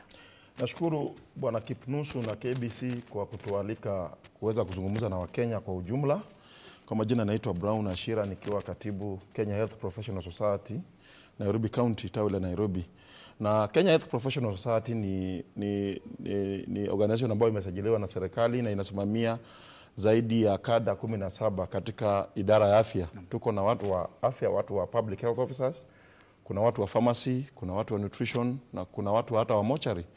na wengine wengi. Kwa hivyo wanaafya ni the important, ni watu wa maana kwa sasa hivi, kwa sababu janga hili la COVID-19 limetugonga jinsi unavyojua. Jana ulisikia vile waziri alisema jana kuna visa kama 22 zimeongezeka. Kwa hivyo tuko na changamoto na tuko sio haba. Na changamoto ya kwanza ni kwamba tuko na uhaba wa PPEs, protective equipments. Unapata ya kwamba wengi wa wafanyakazi wetu wa afya, sababu ukiangalia hata vile umesema Rwanda kuna takriban watu 55 watu wa afya wamefariki dunia. Na hatuwezi Kipnusu kuweza kusema kwamba tunaendelea kupambana na COVID-19 ili hali ya kwamba wafanyakazi wetu hawako protected. Tuliraise hiyo swali jana na Director General ambaye ni amesimamia Nairobi Metropolitan Service kama viongozi wa KHPS, na wakasema kwamba ingawaje kuna uhaba globally, kuna uhaba wa protective gears. Lakini jana nilifurahi wakati nisikia Waziri Mutahi Kagwe akisema ya kwamba wamepeana kandarasi kwa kuna kampuni nyingine Kitui pale ya kuweza kutengeneza protective gears kwa sababu ya wafanyakazi wetu. Tunapozungumza sasa hivi, jana uliona wakati kulikuwa na kisa kimoja cha mhudumu wa afya ambaye alipatikana na virusi pale Ngara. Na tukisema namna hii, Ngara kwa sasa iko quarantined na iko closed as we speak at the moment. Kwa hivyo tunataka kusema kwamba wahudumu wa afya tuko na changamoto ya PPEs, na PPEs lazima tuseme ni tafadhali, ni lazima kwa sababu sisi ni frontline workers, ni lazima serikali ihakikishe ya kwamba wahudumu wa afya wote pale popote health center yote na Kenya hii iko na vifaa vya kuwakinga ambavyo ni vya kutosha. Naam, tukishikilia hapo Ashira, nikija kwake mwenzangu Muliro vile vile, wewe kama mwanafamasia, maana tunazungumzia dawa na masuala kama hayo, kama taifa tumejiandaa kupambana na gonjwa hili? Taifa limejiandaa, na jana waziri tulisikia akisema mambo iko shwari, na wagonjwa wote ambao watapatikana na virusi hivi watashughulikiwa vilivyo. Na hata ni furaha kwamba kulikuwa na kesi ya kwanza ambapo yule msichana Ivy Brenda na Brian waliweza kupona baada ya kutibiwa. Kwa hivyo dawa zipo na watu watapona. Lakini kukazia tu jambo hilo kwamba wafanyikazi walindwe kupitia vifaa ambavyo vinazuia virusi hivi, ni kwamba mfanyikazi huyu ambapo anahudumia wagonjwa, yeye pia atasafiri kutumia matatu, ataenda nyumbani. Ugonjwa huu unaweza sambaa kwa vile yeye ni first contact pale hospitalini. So ni vizuri sana wahudumu wa afya wakipewa vifaa hivi kwa wingi, kwa vile viko lakini vichache. Unapata wakati mwingine hata mask mtu anaosha ili arudie kutumia. Si haifai hivyo. Inakuwa ni hatari. Na pengine nije kwake Ashira, unapozungumzia kwamba kuna changamoto ya vifaa, lakini vile vifaa ambavyo tuko navyo hapa nchini Kenya, je, vinatumika vyema? Je, wahudumu wa afya vile vile wana mafunzo maalum ili kwamba wasiweze kukabiliwa na hatari ya maambukizi wanapotekeleza wajibu huu? Before nijibu hilo swali, unatakiwa uelewe kwamba kabla ni kuwa mfanyakazi wa afya, nimehitimisha nimepitia kwenye shule, nimehitimisha vile viwango vinahitajika kukuhitimu kuwa mfanyakazi wa afya kwa mfano. Kwa hivyo mambo kama ya training lakini changamoto ni kwamba ni ugonjwa ambao umetokea mara ya kwanza, maana hakujawahi kutokea. Lakini sio kuna mambo ambayo pengine ni tofauti jinsi ya kukabiliana nayo. Sio mara ya kwanza wafanyakazi wa afya wana handle infectious diseases. Si mara ya kwanza. Ukumbuke kuna SARS ambayo ilikuwa 2 or 3. Kuna MERS, kuna other infectious diseases ambazo tumeweza kukabiliana nazo na tumeweza kuzishinda. COVID-19 ni baadhi tu ya one of the zile infectious diseases ambazo tuko nazo sasa hivi. Lakini kujibu swali lako ni kwamba tunahitaji training.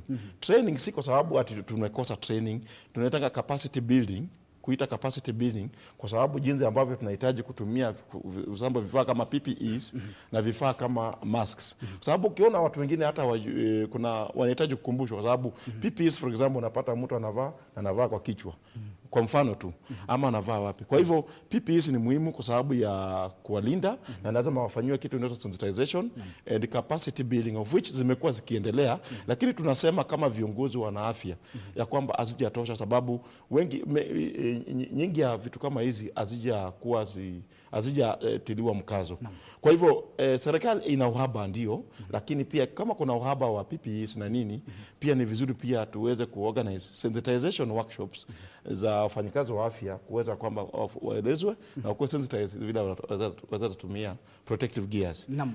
Yes. Pengine kwako mwenzangu Muliro, napozungumzia vile vile vifaa, na kumekuwa mnalalama kwamba wahudumu wa afya vile vile ni wachache, na ilibainika waziwazi hapo jana alipozungumza mwenyekiti wa baraza la magavana Wycliffe Ambetsa Oparanya kwamba kuna wahudumu wa afya wachache, na kazungumzia vile vifaa vile vya dharura kwamba viko kama 162 hapa nchini Kenya. Azungumzia kuhusiana na masuala kama hayo. Yeah, ni kweli tunaposema zile vifaa za zinaitwa ICU, vifaa vya ICU na vile vile ventilators ni vichache. Ukiona ugonjwa unaposambaa kwa wingi na vifaa hivyo, wale wagonjwa wanahitaji vifaa hivyo, inamaanisha ni chache sana na haitaweza kumudu kutoshea watu wote. Hivyo ni vizuri tu wananchi kujizuia wasipate magonjwa haya kwa kukaa nyumbani, ili wasiweze kupata maambukizi, kwa vile hata vifaa hivi ni vichache. So tukiwa wagonjwa wote, nani atapata mashini hiyo, nani atakosa? Itaadhiri watu wengi.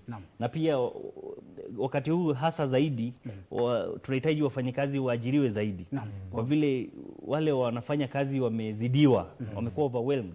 Kazi imekuwa mingi na pia ni katika hali ya kutia hatari kwa wafanyikazi wenyewe. So tunahitaji wafanyikazi wawe wengi ili waweze kufikia wananchi wengi. Ashira, pengine vile vile sisitiza kuhusiana na swala hilo la wahudumu wa afya ambao ni wachache hapa nchini, na vile vile kuhusiana kidogo na masuala ya mazingira ya kazi. Kabisa. Kabla before tuende kwa mazingira ya kazi, nashukuru Rais sababu alifanya jambo ambalo ni muhimu sana. Alitoa shilingi takriban bilioni 1. Akasema pesa hizi ziweze kugharamikia employment ya wafanyakazi wa afya additional, because wale tunafanya nao, for example wale wa Mbagathi, Mama Lucy ama Kenyatta National Hospital, tunafanya kazi kwa shift, lakini shift ni ngumu sababu unapata experiences zile tumeona na shifting inakuwa pia ni changamoto. Kwa hivyo tunaomba na tunarai serikali ya kwamba hiyo pesa isitumiwe kwa ajili madaktari peke yao. Wafanyikazi wa afya, unajua watu wajui, wafanyikazi wa afya wanaanzia madaktari, kuna watu wa public health, kuna pharmacia, kuna nurses, wauguzi, na mpaka nutrition, mpaka lab, mpaka kila mtu. Hiyo pesa equally distributed. Kila mmoja, tuko na watu wa interns, mfano wale ambao wanafanya kazi huko nje. Hizo pesa izitumiwe kwa ajili watu kama hao, because they are frontline soldiers, kwa sababu ya mambo ya kupigana. Then mazingira ya kazi, kujibu swali lako, sio mazuri sana. Unapata kwamba hata even risk allowance, for example, najua sasa sio mzuri, wakati mzuri wa kuzungumzia risk allowance, lakini ukiangalia pia ile exposure wale wahudumu wa afya wako nayo, ukiangalia na pia na risk inakuwa pia iko ngumu kidogo. Kwa hivyo ni vizuri ya kwamba mazingira ikuwe ya mzuri, tupata support, protective gears ziwekwe na transport system. In fact, wacha niseme jambo moja kabla pengine ujaingilia hapo, maana nitakuwa tunazamia swali hilo baadaye. Yes. Nije kwake Muliro kuhusiana na masuala ambayo amezungumzia, kwamba kuwepo na marupurupu kwa wale wahudumu wa afya. Kumekuwa vile vile na mdahalo kwamba kwa sasa taifa hili tunatumia pesa nyingi kuwalipa wanasiasa badala ya kuzingatia wahudumu wa afya ambao wao ndio tuseme kwamba uti wa mgongo na watu ambao tunawatazamia kwamba waweze kuinusuru taifa wakati huu ambapo tumekabiliwa na janga kama hili. Je, pengine hilo litakuwa wazo siku za halafu kwamba tuweze kuhakikisha kwamba wahudumu wa afya wanapata fedha zaidi hata kushinda wanasiasa, maana majukumu yao kidogo yanahatarisha vile vile maisha yao? Ni kweli, wahudumu wa afya wanahitaji kulipwa vizuri. Nchi nyingine zinafanya hivyo, na Kenya ni wakati sasa wafanye malipo zaidi kwa wafanyikazi wao. Kwa mfano, mwanasiasa anaposafiri, safari hizi wanasema bonding, mtu anapewa per diem allowance nyingi sana. Yet daktari ambaye anafanya masaa mingi usiku mchana, mshahara wake kidogo, risk allowance kidogo, usafiri anatumia matatu, bei imepanda, pesa ni ile ile tu, mshahara mdogo sana. So serikali inafaa izingatie sana maslahi ya. Wazo hilo pengine Ashira unasema nini? Ninasema hivi, this country, hii Kenya yetu, hii nchi yetu tumepata priorities zetu wrong. Hakuna vile utasema ulipe. For example, ukiangalia hata MCS, kuna MCS wangapi Kenya hii? Na ukiangalia wako wengi. Hata ukiangalia pia hatusemi wanafanya kazi mbaya. MCS ni wa muhimu.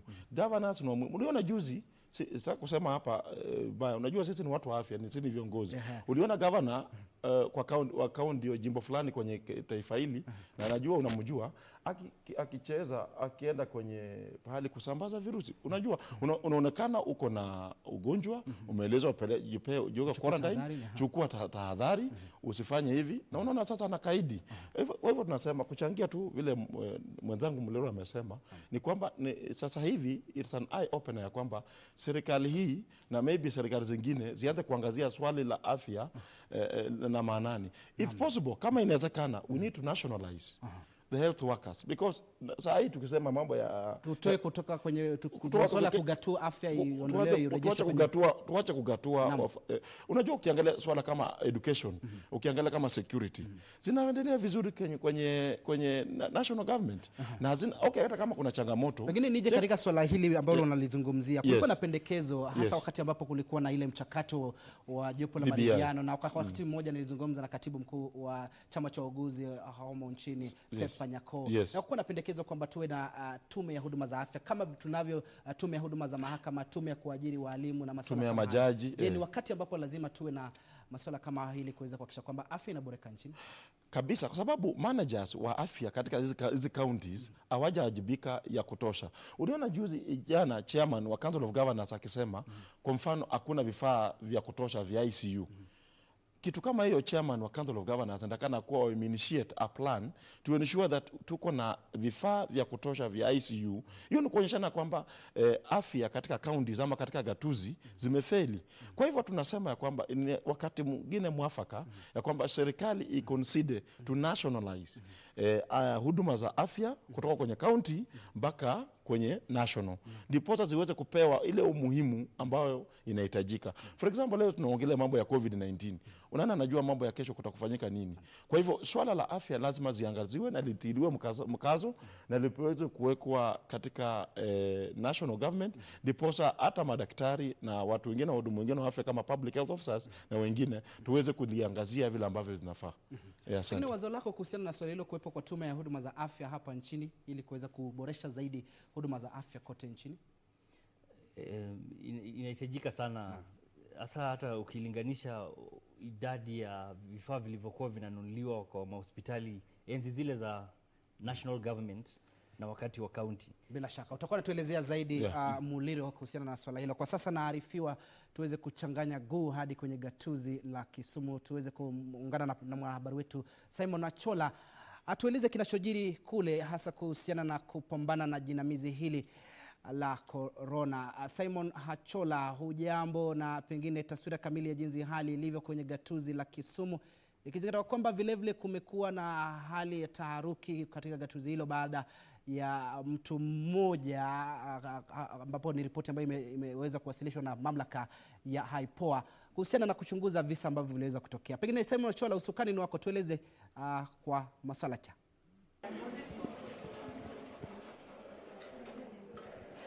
Naam, shukran sana Timoty Kipnusu hapo studio. Hapa nilipo ni katika kiwanda kidogo cha shirika la KMET maarufu kama Kisumu Medical Trust, na hapa nilipo ni ndipo basi wanatengeneza vibarakoa ambazo bila shaka watakuwa wanaziuza kwa shilingi 150, na wameanza shughuli hii tu kutokana na mkurupuko wa kirusi cha corona, na wameweza kujitokeza kimasomaso na kuhakikisha kwamba basi wataweza kutengeneza barakoa hivi. Kumbuka katika eneo hili hatujapata kiwanda ambacho pengine kinaweza tengeneza barakoa hivi. Kumbuka Kumbuka kwamba Kikomi na viwanda vingine ambavyo kidogo vilikuwa nashughulika na mambo ya nguo katika eneo hili viliweza kufa miaka kadha iliyopita. Basi Kemet imejitokeza kimasomaso na kuweza kuanza kushughulika na kutengeneza barakoa, na bila shaka tutaweza tu kuzungumza na kiongozi wa shirika hili ndipo aweze kutueleza zaidi ni kwa nini wameamua kutengeneza barakoa hivi na ni vipi wataendelea na shughuli hiyo. Lakini kabla tuweze kuzungumza na yeye, pengine tu nikupatie takwimu muhimu ambazo zinaashiria kwamba shughuli hii ambayo imeanza katika eneo hili la Kisumu ni shughuli muhimu sana. Kumbuka waziri wa afya Mutahi Kagwe ameweza kuelezea kwamba baadhi tu ya mambo ambayo watakuwa wakifanya katika kote nchini ni kuhakikisha kwamba wahudumu wa bodaboda basi wanaweza kuwa na barakoa na wanaweza kujikinga, na hata Wakenya wa kawaida wanaweza kujikinga wakifanya shughuli zao za kawaida. Na nikupe tu takwimu kwamba katika eneo hili la Kisumu, katika kaunti ya Kisumu, ni takriban watu 1,300 ambao vijana 1,300 ambao wanashughulika na kazi ya bodaboda, na hawa ni watu ambao wanabeba maabiria kila siku kila uchao, na bila shaka kuwepo kwa barakoa ni swala ambalo litachangia pakubwa sana kuzuia kueneza virusi vya corona. Nilipokuwa nikizunguka hapo nje Timothy, ni eti kwamba wengi hawajapata fursa ya kuweza kupata barakoa hivi. Swala ambalo pengine limeweza kuelezwa kwa kina ni eti kwamba wengi hawana ule uwezo wa kuweza kupata barakoa hivyo, na hata hivyo wale ambao wanaweza kupata basi barakoa imekuwa ni vigumu sana kupata, na ndipo sababu basi mashirika kama haya yameweza kujitokeza na kuanza kufanya shughuli hii. Na pengine tu tuweze kualika mkuu wa Kemet aweze kutueleza kabisa ni vipi waliamua kuanza kufanya shughuli hii ya kutengeneza barakoa. Karibu sana daktari. Asante. Tunaona hapa wasichana na kina dada wako katika eneo hili. Pengine tu tueleze wanafanya nini na imekuwa ni vipi ndipo sasa wakaamua kwamba wataweza kuanza kufanya shughuli hii. Thank you very much. These girls, as you have seen them, they had closed the school. We have a vocational training school. And when this pandemic hit us, this is an area with resource restricted. We lack a lot of resources. Actually, right now, even if you go to the hostel, the health providers are lacking the PPE that we are talking about. So when we had the Minister Kagwe talk about the need to have the masks, we realized that people are using handkerchiefs in the streets. So we thought, why not? Let's come up with our own solution for our local challenges, which is the stock out for masks. So the stock out actually guided us on what to do. And here we just went to the market in the city, Kisumu, got the material and came back and started stitching. And right now we are making like 500 a day, and it's moving. We have received calls from Wajir, from Busia. This morning I was talking with the team from Kisii. They're asking where to get masks because everybody is talking about the use of masks, but they don't have. So this is basically a situation that is trying to come up with a local solution for our for our challenges, because we can't wait for any donor. This is not the time to wait for a donor because the whole world is affected. So Kenya and the counties must think out of the box. It's not business as usual. So that's what we are doing here. We have 15 girls here with their supervisors. Kabla tuende kwa idadi ambao wanafanya shughuli hapa, wengi watakuwa nauliza kwamba kama pengine hizi barakoa ama face mask ukipenda zimefika kiwango ambacho kinatakikana kwa kiafya ili kuhakikisha kwamba pengine zinaweza kuzuia usambazaji wa kirusi cha corona. Yeah, this is a WHO approved way of protecting. Even when you have TB, this is the best way to protect yourself. Because when you speak, you might not see those small particles like your saliva or the other small particles that get out of your nose or in the air.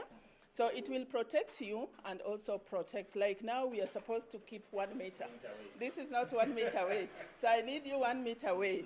So apart from the education, we tell them and give them the resources. Right now, we are educating people, but they have nothing.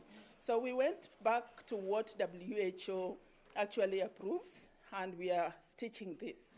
And we are yet to now document evidence, because everybody is asking, do you have evidence? When there is a pandemic, Even the researchers are still researching. So even for us at KIMET, we are going to document our evidence because we are currently distributing. We have KEBS approval. We have just taken samples. And in a short while, we'll be getting so many people coming to us because you have to start by just responding to the issue. Then you do your research. You can't do research first and come and respond to the issue. Bila shaka muda utakuwa umetuacha sana. Nikuulize, umesema kwamba tayari mnapata simu kutoka maeneo mbalimbali humu nchini wakitaka vifaa hivi. Nikuulize tu kama pengine shirika hili lina uwezo wa kuweza kutengeneza face masks za kutosha za eneo hili na hata county jirani na hata kote nchini. Yeah. Basically what we need is the capacity, and it's doable. If we pull our resources together, because like on Friday, our governor visited here just to see what we are doing. And already he has recommended this to many partners in the county. We received the county commissioner yesterday coming to see what we are producing. Right now we have a visitor from the Ministry of Trade, and we are thinking of scaling up because what we need is the machinery and the labor. And this can be produced locally. This is not the time to import from China. This is the time to use homemade solutions. So I personally think it's doable. We can even do it county by county if we can't wait for one county to supply the other one. Yesterday I gave samples to Busia because they are already identified women in the market who can stitch this. All I told them, you need somebody to ensure quality, that it is done well. But I believe this is something Kenya, through our support, even in our county here, we can ensure that we produce this locally. So we don't need to go outside. Hawa kina dada ambao wanafanya shughuli hii, imekuwaje paka wakakuwa katika eneo hili? Kwa sababu naambiwa kwamba tumefanya nawe kazi kwa muda mrefu sana. Tunajua kwamba kuna mambo, kuna story mzuri nyuma ya hawa dada ambao wanakuja hapa. Yeah, these ladies are special ladies. 3/4 of these girls are teen moms. Some of them have dropped out of school. And we say in Swahili, kuteresa sio kuanguka. So KIMET is the first organization that went back to the community to discuss the issue of empowering girls. Because when you are a teen mom, it's so stigmatized. And some of them get so demotivated. They have their children to take care of. They still have their brains. They can continue. So the program we ran was called Sisterhood for Change, which has now grown to a vocational training school. We have about 130 girls in the center, and they have their babies. They are dropped here. We have a place where you drop your baby. If the baby is less than 3 years old, you come with your baby. You drop your baby to the carer. It's a nurturing care center. Then you go to class. You choose the course of your interest. And this is just the tailoring class. We have other classes. We have the catering class. We have beauty and hairdressing and computer classes. So this innovation and this production is not only addressing the COVID-19 pandemic. It's also empowering these girls economically. Naam, bila shaka ni picha za moja kwa moja ambazo zinajia kutoka kwenye gatuzi la Kisumu. Mwanahabari wetu Simon Achola akizungumza na mmoja wa wavumbuzi ambao wamejitolea kuweza kutengeneza barakoa, ukipenda face masks, katika jitihada za kuhakikisha kwamba pambana na janga hili la corona, akitia hapo changamoto kwa taifa hili kwamba tuweze kuhakikisha kwamba tunatengeneza bidhaa zetu hapa nchini badala ya kuagiza kutoka mataifa ya ugaibuni. Tutapata taarifa hiyo kwa ustaha na ufasaha na mwanahabari wetu Simon Achola. Turejea hapa studio. Nimekuwa nikizungumza na katibu mkuu wa chama cha wahudumu wa afya katika gatuzi la Nairobi, ambaye vile vile mtaalamu wa masuala ya afya Brown Ashira, na vile vile Hardin Muliro ambaye ni mwanafamasia. Pengine kwa kiduchu tu nipate neno leni kuhusiana na ile harakati ambazo inafanywa kwenye gatuzi la Kisumu, kizana kwamba kumekuwa na uhaba wa barakoa na vile vile vieuzi kupatikana vile vile katika baadhi ya maduka za jumla. Imekuwa ni vigumu zaidi kukipata, inauzwa kwa bei ghali mno. Masuala kama hayo kwa kiduchu, pengine nianze na Ashira. Now hilo jambo ni linafaa tufungue macho.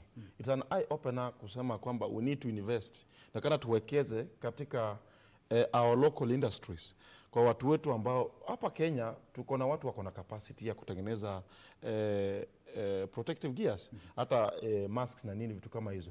Kwa hivyo ni changamoto kwa serikali na pia kwetu kama wanaafya kwamba inahitaji tuwekeze katika our own industries so that tuweze kupromote kazi yetu, na nashukuru kwa sababu rais ameonyeshana na example akasema kwamba, na hata waziri alisema kwamba kuna kesho Kitui kuna ile kampuni ambayo imetenda Kitui na watapewa hii kandarasi. Kwa hivyo ni changamoto na tunaikubali ya kwamba tuweze kuwekeza ndiposa hizi vitu ziweza kutosha na watu wetu wasikose. Pengine unasema nini vile vile Muliro katika jitihada hizo? Wananchi actually nasema wananchi wanaibiwa. Watu wanajitengenezea sanitizer ambazo hata hazijahitimu ubora standards na wanauza pesa mingi. So serikali inafaa ku counteract hiyo, wa produce mass production kama vile county ya Kiambu vile wanatengeneza mask. Watoe nyingi na wapee watu bure. Itasaidia wananchi sana. Hivyo ni wajibu kwa shirika la ukadiriaji ubora wa bidhaa KEBS kuweza vile vile kuwa makinifu. Turejee kuhusiana na masuala haya afya, nianze na Ashira. Je, kama taifa tumeweza kutii ile viwango vinavyohitajika katika kuhakikisha kwamba tunatoa huduma bora za afya, hasa inayopendekezwa na shirika la afya duniani WHO? Ningesema bado tuko chini. Kwa sababu ukiangalia WHO recommendations za kama mwanaafya, nitasema kwa sababu mimi ni public health officer, kulingana na mwanaafya kama public health, unahitajika mwanaafya mmoja public health officer ahudumie population ya watu kama 10,000. Na ukiangalia for example Nairobi ina population ya watu milioni kama 4. Na ukiangalia Nairobi tuko na public health officers kama 200 ama 150 wale ambao wameajiriwa kwa mfano. Kwa hivyo ni vizuri ya kwamba tuweze, that's what tunasema kwamba tuweze kutilia manani jambo la kuajiri watu wa afya, sababu tuko kwa training centers, huko kwa MTC, ukiangalia Kenya Medical Training Centers zetu zinatoa wataalamu wa afya wako wengi. Ni vizuri ya kwamba tufanye benchmarking, watu waende wachukuliwe, kuna data ambayo ni ya kutosha, watu wetu wako nje wanatembea, the tarmaking with the skills. Tuna try serikali ya kwamba tutumie hii fursa tuweze kuajiri to meet those standards za WHO ambazo naita recommend ya kwamba kila mfanyakazi mmoja ahudumie watu, for example watu 10,000, because sahi tukisema sahi tuko overstretched na watu wetu wanafanya kazi ambayo ni ngumu, ni ziada. Pengine wazo lako kuhusiana na swala hili, pendekezo la shirika la afya duniani WHO, Muliro, kwa kiduchu? Asante, nilitaka nizungumzie kuhusu curfew. Bila shaka tutakuwa na kuja pale kuhusiana na ile amri ya kutotoka nje. Lakini kabla tuzungumzie swala hilo, hebu tuangazie kwa sasa alivyodokeza waziri wa afya Mutahi Kagwe kwamba tumefikia visa vya maambukizi 81 na akatoa hofu kwamba huenda visa vikafikia hata 10,000 ifikiapo mwisho wa mwezi huu wa Aprili. Je, kuhusiana na vifaa ambavyo tunavitumia kuweza kupima wagonjwa, kuweza kutambua iwapo mtu anaugua ugonjwa huu, maanake kuna mdahalo ambao umeendelea ukisema kwamba kuna watu wengi pengine ambao wako na ugonjwa huu lakini bado hawajafikiwa kupimwa ili waweze kubainisha ikiwa wanaugua ugonjwa huu. Kwa kiduchu tu kidogo pengine hapo ningependa kusema vifaa vya kupima ni kama ni chache. Kwa vile tukipima watu 200 kwa siku na idadi ya walioambukizwa ama waliotengwa ni wengi, hii ndio wakati tunahitaji kusema wale billionaires wa Kenya wako wapi? Tulipata msaada kutoka kwa Jack Ma, Chinese. Wa Kenya billionaires wako wapi wapeane misaada kama hii? County ziko na pesa, serikali kuu iko na pesa. Msaada tumepata juzi 5 billion kutoka kwa serikali ya Marekani.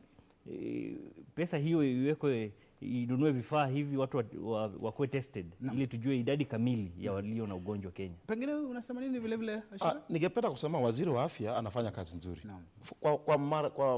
For the first time kwa nchi hii tumeona tuko na kiongozi katika idara ya afya. Tumefurahia sisi kama wafanyakazi wa afya. Lakini ile kitu anajaribu kutumia ni ile tunasema predictive algorithm. Ana predict ya kwamba kama director Patrick Amoth alikuwa anatumia for example kufikia katikati ya mwezi huu tutakuwa na visa fulani vya corona, 5,000 za corona, maybe mwisho wa mwezi 10,000 za corona. Kwa hivyo ile kitu inahitajika, nataka kusema serikali ina report kulingana na zile visa ambazo zimeona, na zile ambazo hatujaona ndio mingi kule nje. Kwa hivyo tuna rai ya kwamba vile mwenzangu amesema, tuko na Kenya iko na capacity. Tusaidie wale watu wako na uwezo wa kifedha, tuweze kutengeneza those free testing kits zikuwe za kutosha, ndipo hata siku moja tukuwe na mass testing, watu wapimwe. Inaweza kuwa hata niko hapa na niko nayo. Niko nayo kwa sababu sijapimwa. Inaweza kuwa nasambaza nikitoka hapa, nikitoka pale, nikienda pale nimesambaza. Kwa hivyo we need all those free testing kits zikuwe mingi, na so that watu wetu waweze kufanya nini? Kuweza kupimwa na kupatikana iko sawa. Naelezewa muda wako na mahojiano kidogo unatamatika, umesalia kama dakika 3. Tuzungumzie kuhusiana na swala hili ambalo vile vile Wakenya wanalalama zaidi, amri ya kutotoka nje. Wanasema kwamba kwa sasa hasa wale wa mapato ya chini kwamba hawajaweza kupata angalau kuendeleza biashara yao, masuala kama, na vile vile je, maafisa wanazingatia sheria wanapoendeleza harakati hii? Pengine nianze na Muliro. Hasa kazi mimi hufanya usiku, na usiku kuna ugonjwa haina masaa. Wagonjwa wanakuja usiku hospitalini. Sasa yule ambaye ameleta mgonjwa hospitalini, mama amekuja kuzaa, mgonjwa alikuwa na hali fulani, ameletwa na mtu wa bodaboda ama tukutuku, anaporudi nyumbani curfew tayari imepita, askari wanampiga. So ni hatua gani serikali inaweza chukua kulinda watu kama hawa? Labda wapewe barua kutoka hospitalini, watembee nayo wakiendesha bodaboda kwenda nyumbani, ama vipi? Asante Muliro. Pengine vile vile wewe unasema nini Ashira kuhusiana na hiyo? Review of curfew terms lazima ifanyiwe. Jana niliona waziri wa afya akijaribu kureview, akasema ya kwamba trucks za chakula zianze kubeba mpaka beyond curfew hours. Nasema jambo moja, askari wetu, the Public Health Act imekuwa invoked, lakini hawafai kutumia nguvu kupita kiasi. Jana niliona rais akiomba msamaha, apologize kwa wananchi kwa sababu ya maaskari wetu kutumia nguvu kupita kiasi. Mtu akipata so long as mtu amepatikana anaenda nyumbani wakati ule wa curfew, asindikizwe nyumbani, afikishwe nyumbani, na so long as awasimami pamoja, wacha jaribu kusindikishwa nyumbani, na tutii pia tuangalie hizo reviews terms za curfew zikuwe tuone namna gani. Na arifiwa muda umetamatika, tungeendelea zaidi manake kuna masuala mengi ambayo hatujayazungumzia hapa kwenye Tamrini. Asanteni sana kwa kuweza kujitenga na kuweza kuzungumzia masuala haya, na kongole hasa Ashira katika jitihada za kuhamasisha Wakenya kupitia mitandao kuhusiana na jinsi ya kukabili gonjwa hili hatari la COVID-19. Mtazamaji, na hapo ndipo tamati ya Tamrini ya Channel 1. Naitwa Timoty Kipnusu, mfasiri wa lugha ya ishara. Amekuwa Lucy Mwaura. Kumbuka, kama ninavyodokeza kila mara, endelea kuchukua tahadhari kabla ya hatari ili usizame kwenye bahari.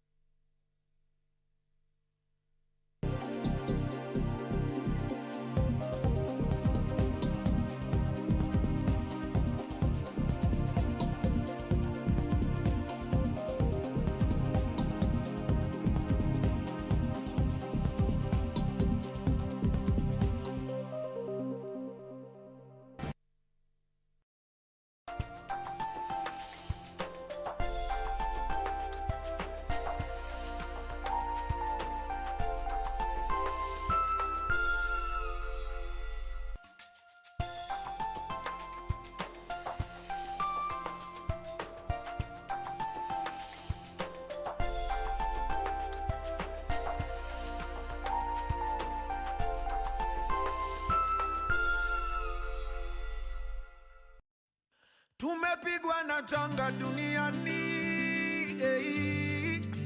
limetutetemesha kama nchi, tujitoe mhanga, tupigane na hili janga, tufunike midomo, tupigapo chafya tusanitize.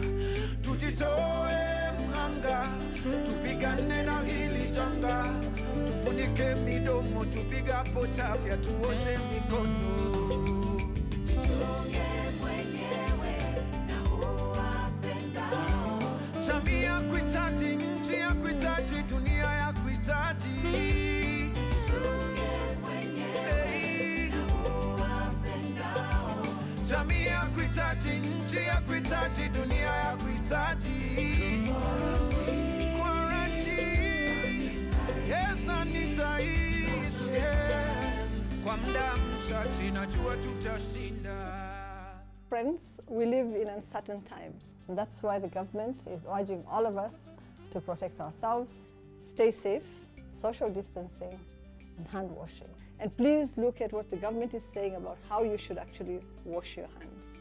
5 times a day, 10 times a day, in fact, as many times as you can. The government is requesting that you take extraordinary measures to safeguard yourselves, to safeguard your families, to make sure that all of us work together to protect our country and our people.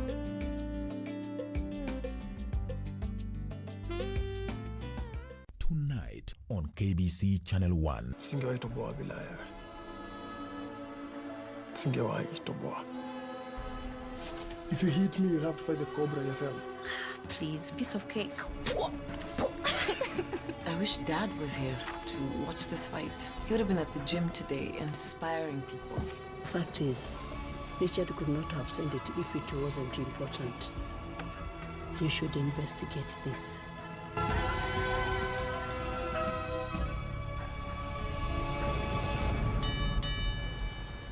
Well, just know I'm watching you. Nini ukufanyaga baya mimi kama Kamau? Are you seriously asking me that question? Kama, ili mchezo gani umeanza? Kwani kuna ubaya? Msichana amekuwa huku leo. You! Just let her be, Glenn. Unaweza kumtukana mgeni wangu na kumfukuza? Glenn, mimi sikutukana mgeni wako. And when you beat me up, know that you will never ever sleep in this house. You mean your dad is that tough? Yeah, imagine. We. Nilikwambiaje? Hapa kwangu wala tunakunywanga pombe kujangi. Dad has not been feeling well for a long time. He has become so weak, we can't play together. Why are you refusing to go to the hospital? I told you there is no way you'll know if it is TB or not if you do not go and get tested. If by any chance you find out that you have TB, you'll get the treatment for free from any hospital. All the tests are free. All the medications are free. Are you waiting to infect your family so that you can go to the hospital? Don't wait till it's too late. TB is preventable, treatable, and curable.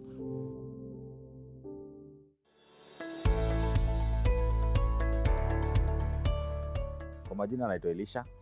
Mimi ni MEC. Hapa place yetu tumejaribu cooperate na gava. We are doing the sanitization. Watu kunawa mikono na sabuni. Tuna cooperate na gava na ndio maana tuko job. Though job yetu iko chini juu ya hii mambo ya coronavirus. Coronavirus ikisha tutarudi back to normal. Economy itaendelea, job itaendelea, mambo itakuwa sawa.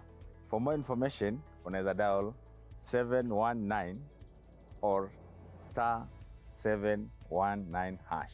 Wase wote tafadhali tukomeshe corona.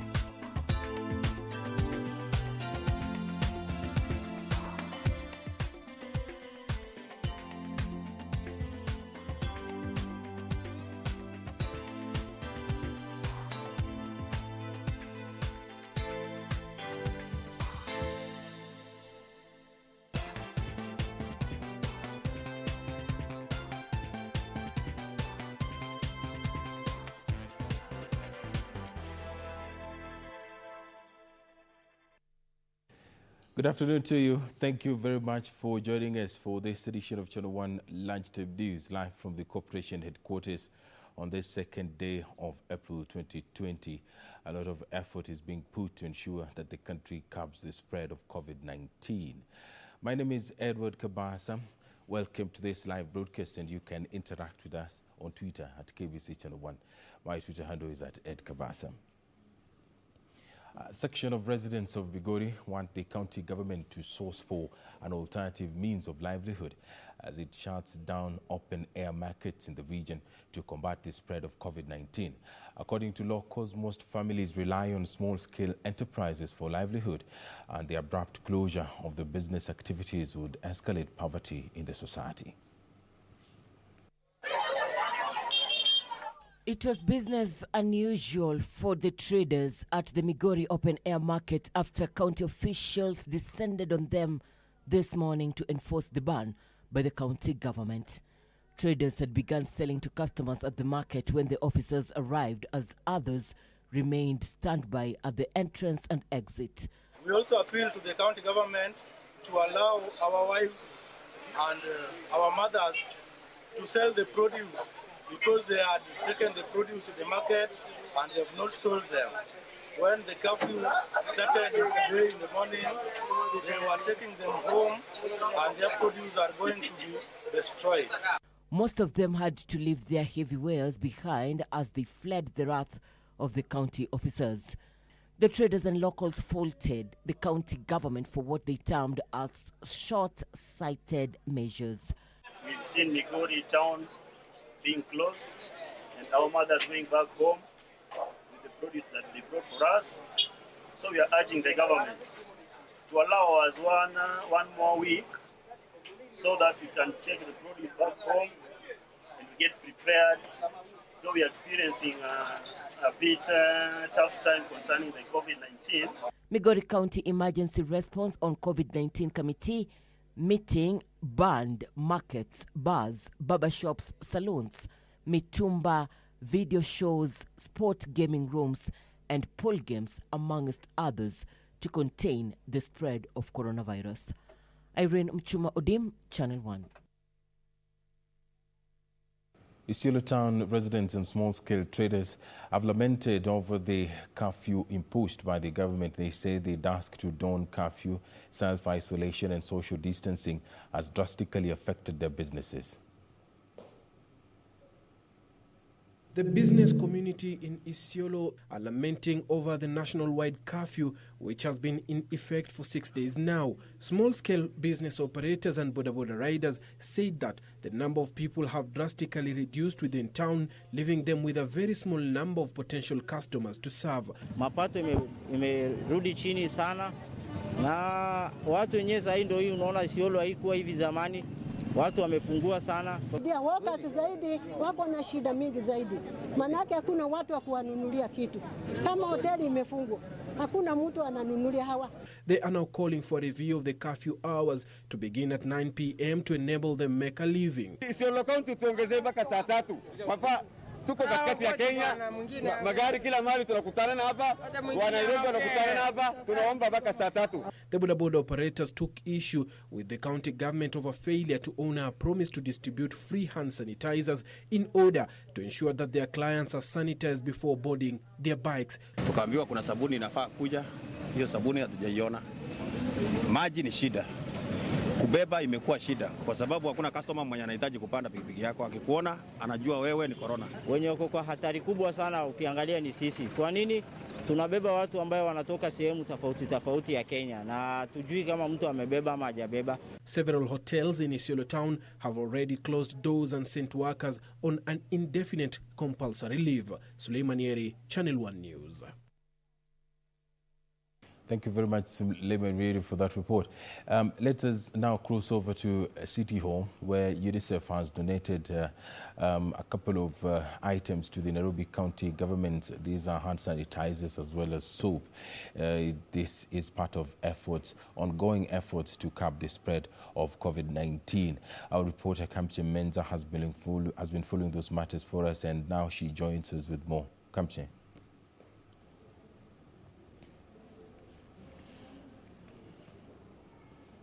All right, Kabasa, like you said, we are here at the County City Hall in one of the halls where this morning the County Ministry Health has just concluded a meeting with the public health officers here in Nairobi after receiving a bunch, or rather consignment, of bar soaps and sprayer pumps. Behind me is that consignment. These are boxes of soaps, and just on my right are pumps which have been donated by the UNICEF just to ensure that these goods are distributed to the vulnerable communities, mostly in the slums within Nairobi County, and also other vulnerable groups, maybe the old who are not able to actually purchase these goods, which actually are the ones that are said to be most effective, especially the soap and water, which are most effective in actually combating the spread of this disease. So this is the consignment. Earlier on, what we saw is that the ministry, the CEC for Health in this Nairobi County actually told the public health officers that hand washing actually within the county, remember Nairobi has recorded the highest confirmed cases in the country, and now it has been said that in the communities is where chances are high that we might see spread, or rather an increase in the spread of this particular disease. So this is a move actually to ensure that hand washing in the communities is actually there too. And if the communities do not have the soaps, if they do not have the water, basically we're going to have a difficulty in actually ensuring that that particular measure is there too. So this is a measure that is supposed to be, this soap is supposed to be distributed to all the 17 sub-counties in the areas where we have informal settlements. But without further ado, I'll be joined by the Deputy Director Public Health in Nairobi County to actually tell us how this initiative is going to be conducted and how we're going to ensure that these communities and these people who are actually in need of these particular goods receive, and that no people are going to steal these particular goods. Karibu mkubwa. Dr. Langat, maybe if you could actually tell us, how are you planning to ensure that those vulnerable groups receive these particular goods? Thank you very much. And I thank also the media for coming in so that our clients can know that actually we can reach them with all the resources that are required. UNICEF has actually donated most of the soap to be used for hand washing in the facilities. And the way we are going to distribute this soap is that we'll use the existing structures through the sub-counties to the ward level and the units. In the county, we have units that are actually have been existing and assisting the community in actually issues to do with health services. So we have the community health workers who will be the last people with the community, and the structures will actually be in a form of a reporting system where the community health worker reports the number of clients that they have served, also the hotspots, the wash and basins that they have, and the number of soaps that they have used. The report will be generated from the community level to the highest level. We expect that within every household, it will be just within some few meters where they get the wash and basin, so that everybody wash their hands. In the informal settlements, we also know there is an issue to do with water. We have been having talks with Nairobi Water to ensure that there will be a water buzzer going around supplying water to these wash and basins. And also one of the donors had agreed that they will supply tanks to several communities so that we'll have plenty of water that can be used by our communities. When is the dispatch of these goods likely to take place? You cannot supply the soaps and the sprayers without the water. So when are we likely to see the dispatch actually of all the goods needed in this hand washing?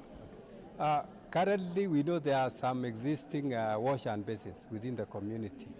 So we wouldn't want to withhold much the soaps that we have. From tomorrow, we believe that all the soaps will be actually at the community level.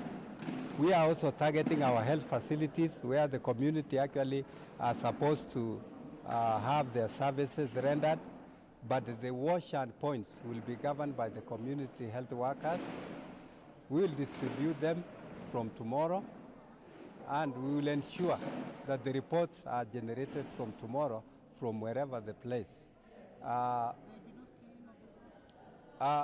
We know there could be some issues actually manning the shops, but what we have put in place is that about 5 or 6 hotspots will be manned by one community health worker who will go around to be ensuring that there is soap and also replacing the soap. Yes, so actually there will be enough security for the soap in all the areas. Okay, thank you so much, Dr. Lagat. Like you heard it from the man on the ground, actually, who will be seeing, or rather will be ensuring that the public health officers on the ground actually ensure that these products reach the communities. Basically, earlier on when he spoke to the CEC, he said that the social, basically hand washing is one of the measures that has been adhered to quite well by the communities. But what we have seen is that social distancing is one of the challenges that is still being faced by those communities, or rather in those communities. So that is one of the other measure that the public health officers or other public health community workers have been told to ensure that while the communities wash their hands, they need to ensure that that particular social distancing measure is being adhered to. This is about 150 public health officers who will be dispatched to the different vulnerable areas or other informal settlements within the 17 sub-counties in Nairobi. So basically that is it, Kabasa, from here. We will be following up to see actually whether these goods reach those communities, and then we will be giving our update to the viewer. Back to you in studio, Kabasa. Thank you very much, Kamche Menza, reporting live from City Hall. The Kajiado County government has announced a 3-month tax relief to cushion residents from higher food prices. Kajiado Governor Joseph Folelenku says his government will waive market cess fees on agricultural produce, transit cess fees for all agricultural produce, slaughterhouse inspection fees, and monthly parking fees for public service vehicles. Many businesses are already feeling the effects of the coronavirus pandemic, with livelihoods at stake due to the prevailing situation. Counties are moving fast to cushion residents from further despair. In Kajiado County, Governor Joseph Olelenku has announced new tax relief measures to benefit traders. Cess ambaye serikali inalipisha kupitia wale wanaohusika kwa chakula, kama vile nimesema, masoko za chakula na pia za ng'ombe. Tunataka kusema tumeziondoa ili kuwasaidia kuhakikisha kwamba chakula inapatikana, kwa sababu tunajua kabisa kwamba hivi karibuni mambo ya chakula itakuwa ni shida kubwa sana.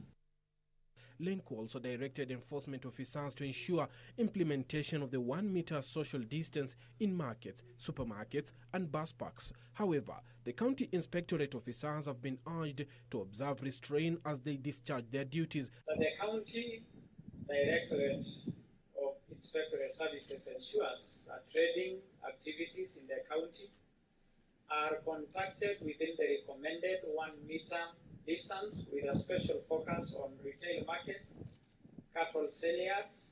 Lenku made the remarks after flagging off a consignment of medical equipment to sub-counties hospitals to be used in curbing the spread of COVID-19. Suleiman Yeri, Channel 1 News. The number of COVID-19 infections globally will reach 1 million within days. The World Health Organization has declared the novel coronavirus has infected more than 938,000 people and killed over 47,000 worldwide. The United Kingdom and the United States have all reported the highest number of deaths in a single day since the start of the coronavirus pandemic. The U.S. recorded 884 coronavirus deaths, according to data collected by Johns Hopkins University. It has also confirmed more than 213,000 cases of the disease. In the UK, a further 563 people died from COVID-19 in what Prime Minister Boris Johnson described as a sad day. In Spain, an additional 864 people died. Globally, about 938,000 people have been diagnosed with the virus, and some 194,000 have recovered. Nearly 47,000 people have died from the disease, which originated from China late last year. The UK is aiming to carry out 100,000 tests for coronavirus a day in the coming weeks. Currently, there is a capacity of 12,750 daily tests. China has approved the use of bile to treat critically ill coronavirus patients. The National Health Commission has recommended the use of an injection that contains bile, goat horn and herbs to treat patients with COVID-19. In Africa, there are now more than 5,250 confirmed cases of COVID-19 across the continent, with a number of African countries imposing a range of prevention and containment measures against the spread of the pandemic.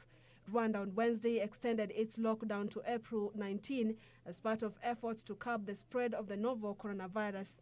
Meanwhile, Botswana President Mokwetsi Masisi has tested negative for COVID-19 after being in self-isolation for 14 days. He had gone into quarantine on 22nd of March after returning from Namibia, where he had attended the swearing-in ceremony of Namibia's president. Purity Museo, Channel 1 News. And back home, Samburu County government plans to procure additional personal protection equipment for health workers in a bid to control the spread of COVID-19.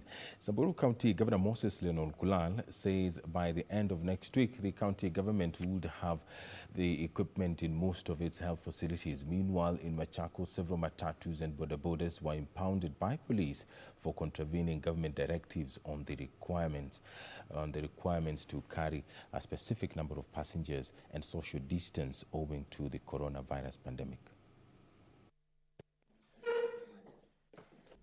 Samburu County government has put in place measures to stem the spread of coronavirus. Samburu County Governor Moses Lenon Kulala has revealed that plans are underway to procure additional personal protection equipment for health workers who are at risk in contracting the disease.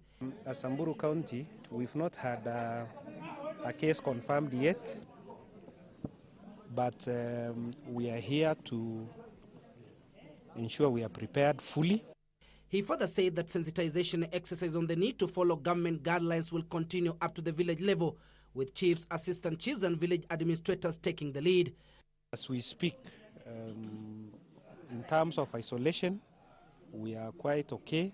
We have earmarked isolation facilities for the county and all the sub-counties. Earmarked facilities for mass quarantine in the event we have a major breakout. We have 3 facilities for Samburu West, 3 facilities for Samburu East, and 3 facilities for Samburu North.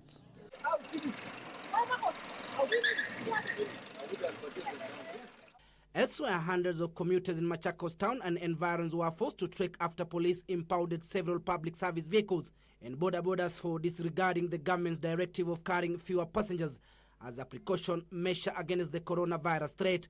Machakos Police Commander Karanja Muiruri, who led the operation along the Machakos-Kangundo Highway, said they had to crack the whip after they noted public service vehicles were ferrying excess passengers. Na wananchi wameambiwa na wasikii. Bodaboda wameambiwa wadadify orders. Matatu wanabeba kama hasa hii matatu iko hapa. Imebeba over 70 passengers. Wananchi wanaambiwa usiingie, keep distance. Hawasikii. So naye kama polisi tumejiandaa. So tunapatia nafasi waondoke waende kwa manyumba zao. Na wakifikiri polisi hawako, tunaingia mpaka mashinani, tumejipanga.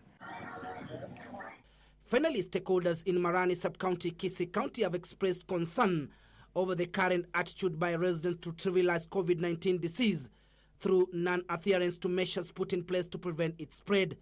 Nataka kuapili other leaders. Leaders ni kila mtu. Hata huyu chief ni leader. Mimi sina kazi yoyote, I am a leader. Huyu mzee ni leader, kila mtu ni leader. Alafu musaidiane. Ujuzi yote utaweza kupatia watu, alafu tusiwe ugonjwa.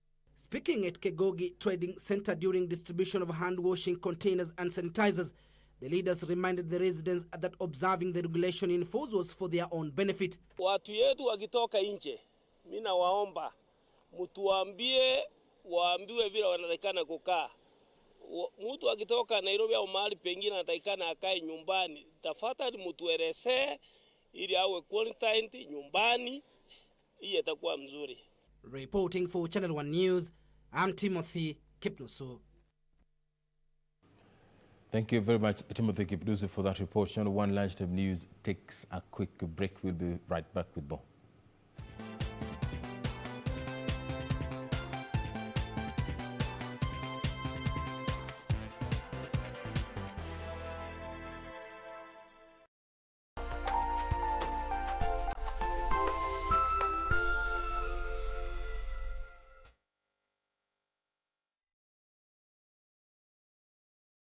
Coronavirus COVID-19 is a respiratory virus spreading across the world.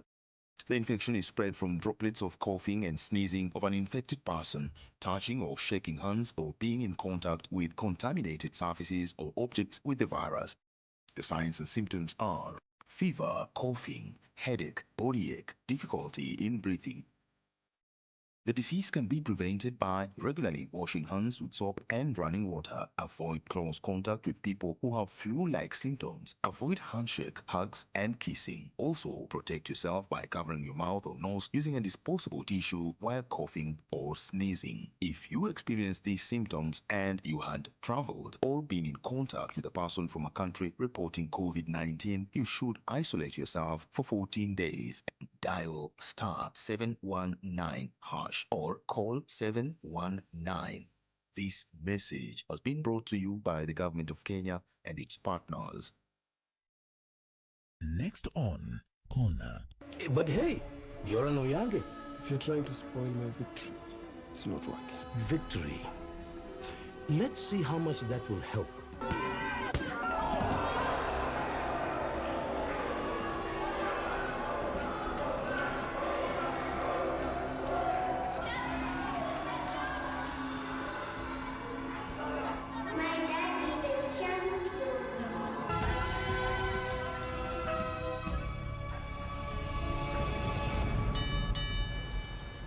Next on.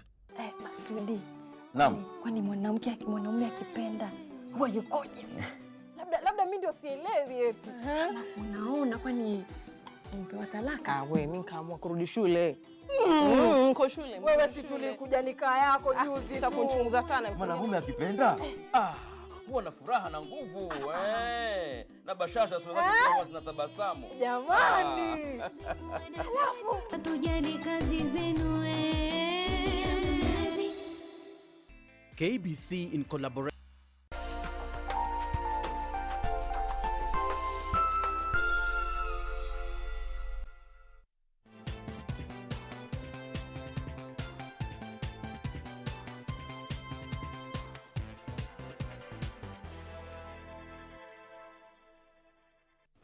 Welcome back to the broadcast.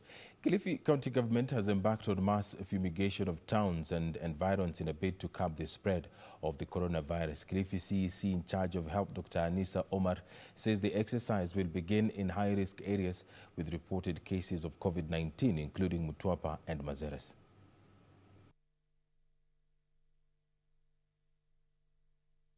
Kilifi County has 6 cases of COVID-19, the highest reported outside of Nairobi. In a bid to curb further spread, the county government has embarked on conducting mass fumigation of the region in a bid to curb the spread of the coronavirus. We've embarked on disinfecting our towns, our offices, first of all.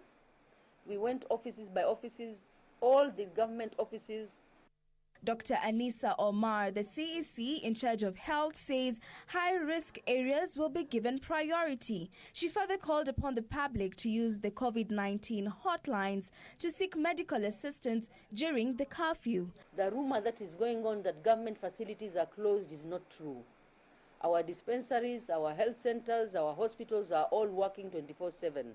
Dr. Omar assured residents all health facilities will remain open, saying 2 schools have been identified to serve as quarantine facilities for suspected COVID-19 cases identified through contact tracing. So that's why we've chosen the schools where a person who fits a case definition is a highly suspicious. This one might be positive. Then we can have 1 dormitory for that. Last week, Kilifi County government got a major boost following the arrival of 92 additional medical personnel. Hotels in Taita Taveta County face total shutdown as holiday makers remain home in the wake of the coronavirus outbreak in the country. Already a number of hotels have downsized operations following cancellation of bookings.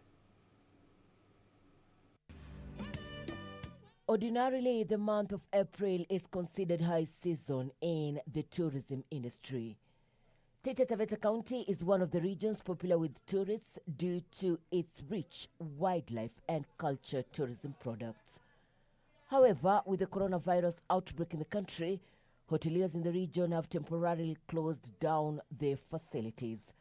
At the Voi Wildlife Lodge, only a few staff have remained. Sisi hapa tuko na unit 3. Tuko na Voi Life, Baobab, Acacia na Manyata. So Manyata ndio imefungwa. Kwa sasa hivi yuko katika harakati ya renovation na itafunguliwa Mei. Lakini kwa upande huu mwingine wa Voi Life, wageni wanakuja na kila kitu kinaendelea kama kawaida. Wakija kabla hawajaingia kwa hotel, katika reception wanapimwa temperature, wanakuwa sanitized na kila kitu kinafuatwa kulingana na vile inatakikana.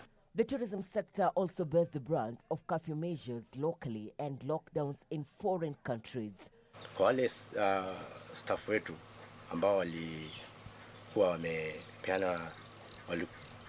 walipeana huduma kwa hao mgeni ambaye alikuwa amegunduliwa kwamba ni mgonjwa, baada ya muda walikuja kapimwa na walikuja kaonekana na health officers na wako sawa na hawana shida yote. Kenya's tourist arrivals had at 2019 jumped 4% from the 2018 37.33%, earning the country 163 billion shillings in revenue. Irene Mchuma, Odim, Channel 1.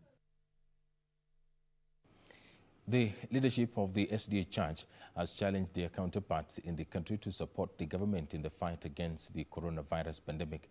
East Kenya Union of SDA Church President Pastor Samuel Makori said the SDA Church has partnered with the health workers in major slums in Nairobi to ensure people practice hygiene by providing water, especially in markets and busy areas such as bus parks. In light of the spread of the COVID-19 in the country, the leadership of the SDA Church want the churches in the country to extend its effort in helping the government to stop the spread of the COVID-19 in the country. Hii kidogo ambayo tunatoa ni ile ya kusema kila mtu Maadventista popote ulipo na kanisa lolote na kundi lolote, tafadhali tusaidie wale wengine hata wakiwa nyumbani wa maisha yao yanaweza kuwa rahisi kidogo. Despite adhering to government's directive to suspend all public masses, the SDA Church leadership maintains that the church can do more to assist the locals, especially those living in slum areas, to safeguard themselves against the virus. East Kenya Union of SDA Church President Pastor Samuel Makori say the SDA Church is already working with the health workers in major slums in Nairobi to supply them with hand-washing gadgets. Sisi kutoka ofisi ya taifa imepatia branch offices na branch offices watapatia makanisa. Kwa hivyo ni kielelezo kwamba kila kanisa mahali popote walipo watafute njia ya kusaidia wale ambao wanakuwa hapo. Kwa hivyo itaenda Kenya yote kama ile ambayo inaitwa ripple effect. Kuanzia national office inaenda mpaka mashinani. You know, it's a few workers who did that, and it is very, very important for us to follow the example, not only in the Adventist Church, even other churches and other organizations. It is not so much what you give, but the heart that you give with to meet the need, which is the immediate need. So we will mingle with the people in the slums and elsewhere, trying to meet their needs, winning their confidence, and also telling them the world is ending, of course, and they need to also follow the Lord Jesus. The leaders are concerned that a lot need to be done to ensure people practice hygiene in areas with inadequate watering points, especially in the markets and busy areas such as bus parks. The leaders were speaking at the SDA Church headquarters in Nairobi, where they donated over 50 plastic tanks for hand washing to be distributed to slum areas in Nairobi. Ben Chumba, reporting for Channel 1 News. Let's take a look at some politics now. Political power struggle is brewing in Kirinyaga County between Governor Anne Waiguru and a section of members of the Kirinyaga County Assembly. The ward representatives who have threatened to impeach the county boss claim she grossly violated the constitution by, among others, failing to deliver the annual State of the County address to the Assembly. But a defiant Waiguru has, however, maintained her innocence, dismissing the impending impeachment as petty politics. 30 members of the Kirinyaga County Assembly have appended their signatures to an impeachment motion seeking the ouster of Governor Anne Waiguru. Mutira MCA David Kinywa Wangui, the mover of the motion, says he has sufficient evidence to warrant the removal of the governor from office. We are just doing it on behalf of our people, because that's the message we are getting down there. Since our people are really suffering, because resources are provided by the national government, resources are collected from the county, but they are not used properly. The ward representatives are accusing the governor of diverting public funds towards fictitious projects and failing to deliver the annual State of the County address to the Assembly. Today's motion has exhibited and has exonerated the same words that we have been talking for the last so many months. And I'm glad that the rest of the members, 90% of the members of this county assembly, are in support of that motion. Waiguru has, however, dismissed the allegations, instead accusing the ward representatives of dwelling on pettiness and political brinkmanship. Waiguru has also questioned the timing of the impeachment motion on grounds that it violates the government's directive on social distancing in the war against the coronavirus pandemic. Residents of Heatlh in Budalangi are mourning the death of a 15-year-old boy who drowned in River Nzoia while trying to swim. Area Administrator James Okello says the Standard 8 pupil was herding livestock near the river and decided to go swimming, but unfortunately drowned.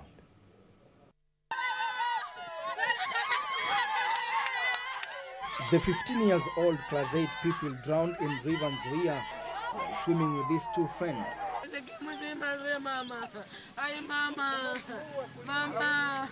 Area Administrator James Okello said local divers searched for the body and managed to find it few hours after a distress call. Okello urged parents to take care of their children and ensure they do not come close to swollen river. Alikuwa akichunga ng'ombe zao. Sasa wakati amefika hapa akaamua kuoga. Bila ameamua kuoga, kwa bahati mbaya ndio akazidiwa na urefu wa maji.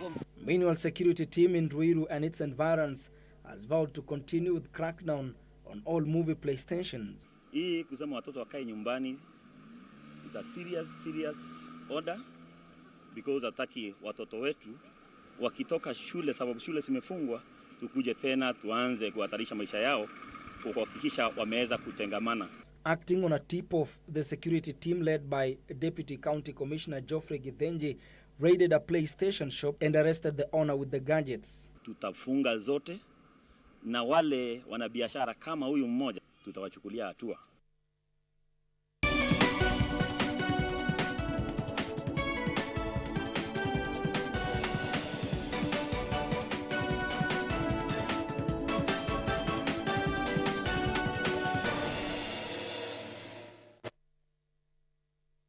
Let's now take a look at some business news. If you can make personal protective equipment, the government is inviting you to present your samples to the Kenya Bureau of Standards for validation. Industrialization and Trade Cabinet Secretary Betty Maina says this is aimed at ensuring that only certified quality products are allowed to circulate.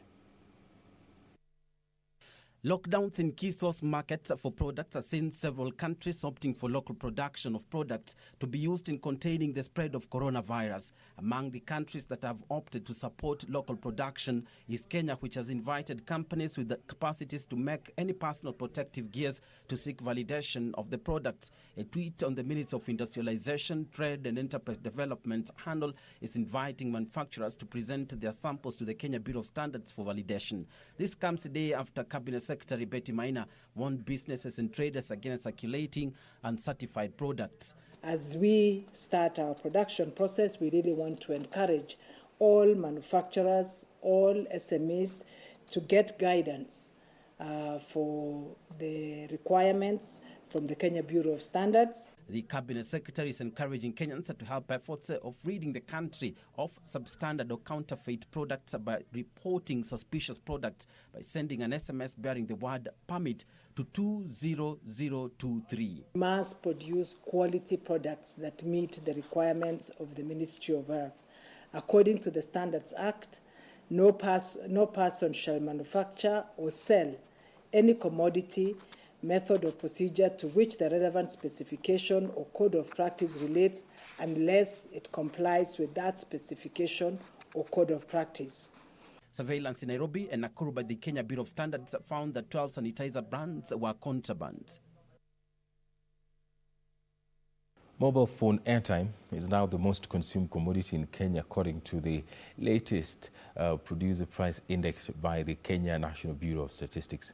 KNBS Director General Zakari Mwangi says other top spending on non-food items are rent, fare and hotel accommodation. Other than food, Kenyans are spending most of their income on mobile phone airtime. According to the new Consumer Price Index, with the overall weight of 5.496% having changed from the 3.086% recorded in the previous CPI, out of the 330 items compared from the previous 234 items the previous year, non-food items were the most purchased items in the first quarter of 2020. On non-food items, after airtime, Kenyans spent more on fares within towns, rent on single-roomed houses and meals from hotels. Meat with bones is the fifth most purchased food item in the country. Coincidentally, the most purchased food item in Kenya, followed by fresh packed cow milk, which is the seventh most purchased produce. Beer, rent for two-bedroom house, fresh and packed cow milk, and white bread rounded up the 10 most purchased items in the country. According to the latest Producer Price Index, 70% of Nairobi low expenditure households spending less than 46,355 shillings a month spend more on food and non-alcoholic beverages than household spending 184,000 shillings a month. This as upper expenditure households spending more than 184,000 shillings monthly outspend the middle and low expenditures in hotel and accommodation and transport. The overall producer prices decreased by 1.47% from December 2019 to March 2020, while the year-on-year inflation was 1.07%. Over the last 3 months, the highest price increase was in the manufacture of wood and of products of wood and coke at 6.47%, while the highest decline was in the manufacture of basic metals at negative 5.36%. British Airways is in talks with its union about a plan to suspend about 36,000 staff in response to the coronavirus pandemic. The British carrier has massively reduced flights and warned it will need to cut jobs to survive the emergency as the battered aviation sector frantically seeks to take out course. Here are details of this and other stories from across the globe.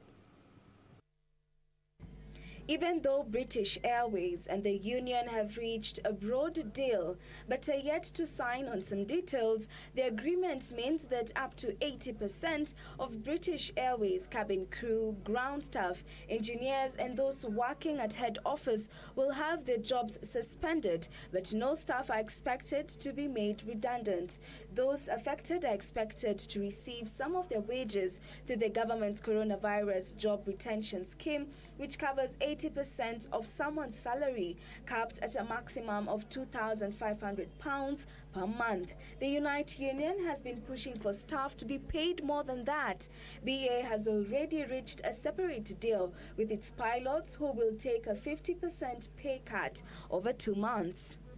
Meanwhile, global oil prices have risen after Donald Trump said he expected Saudi Arabia and Russia to reach a deal soon to end their price war.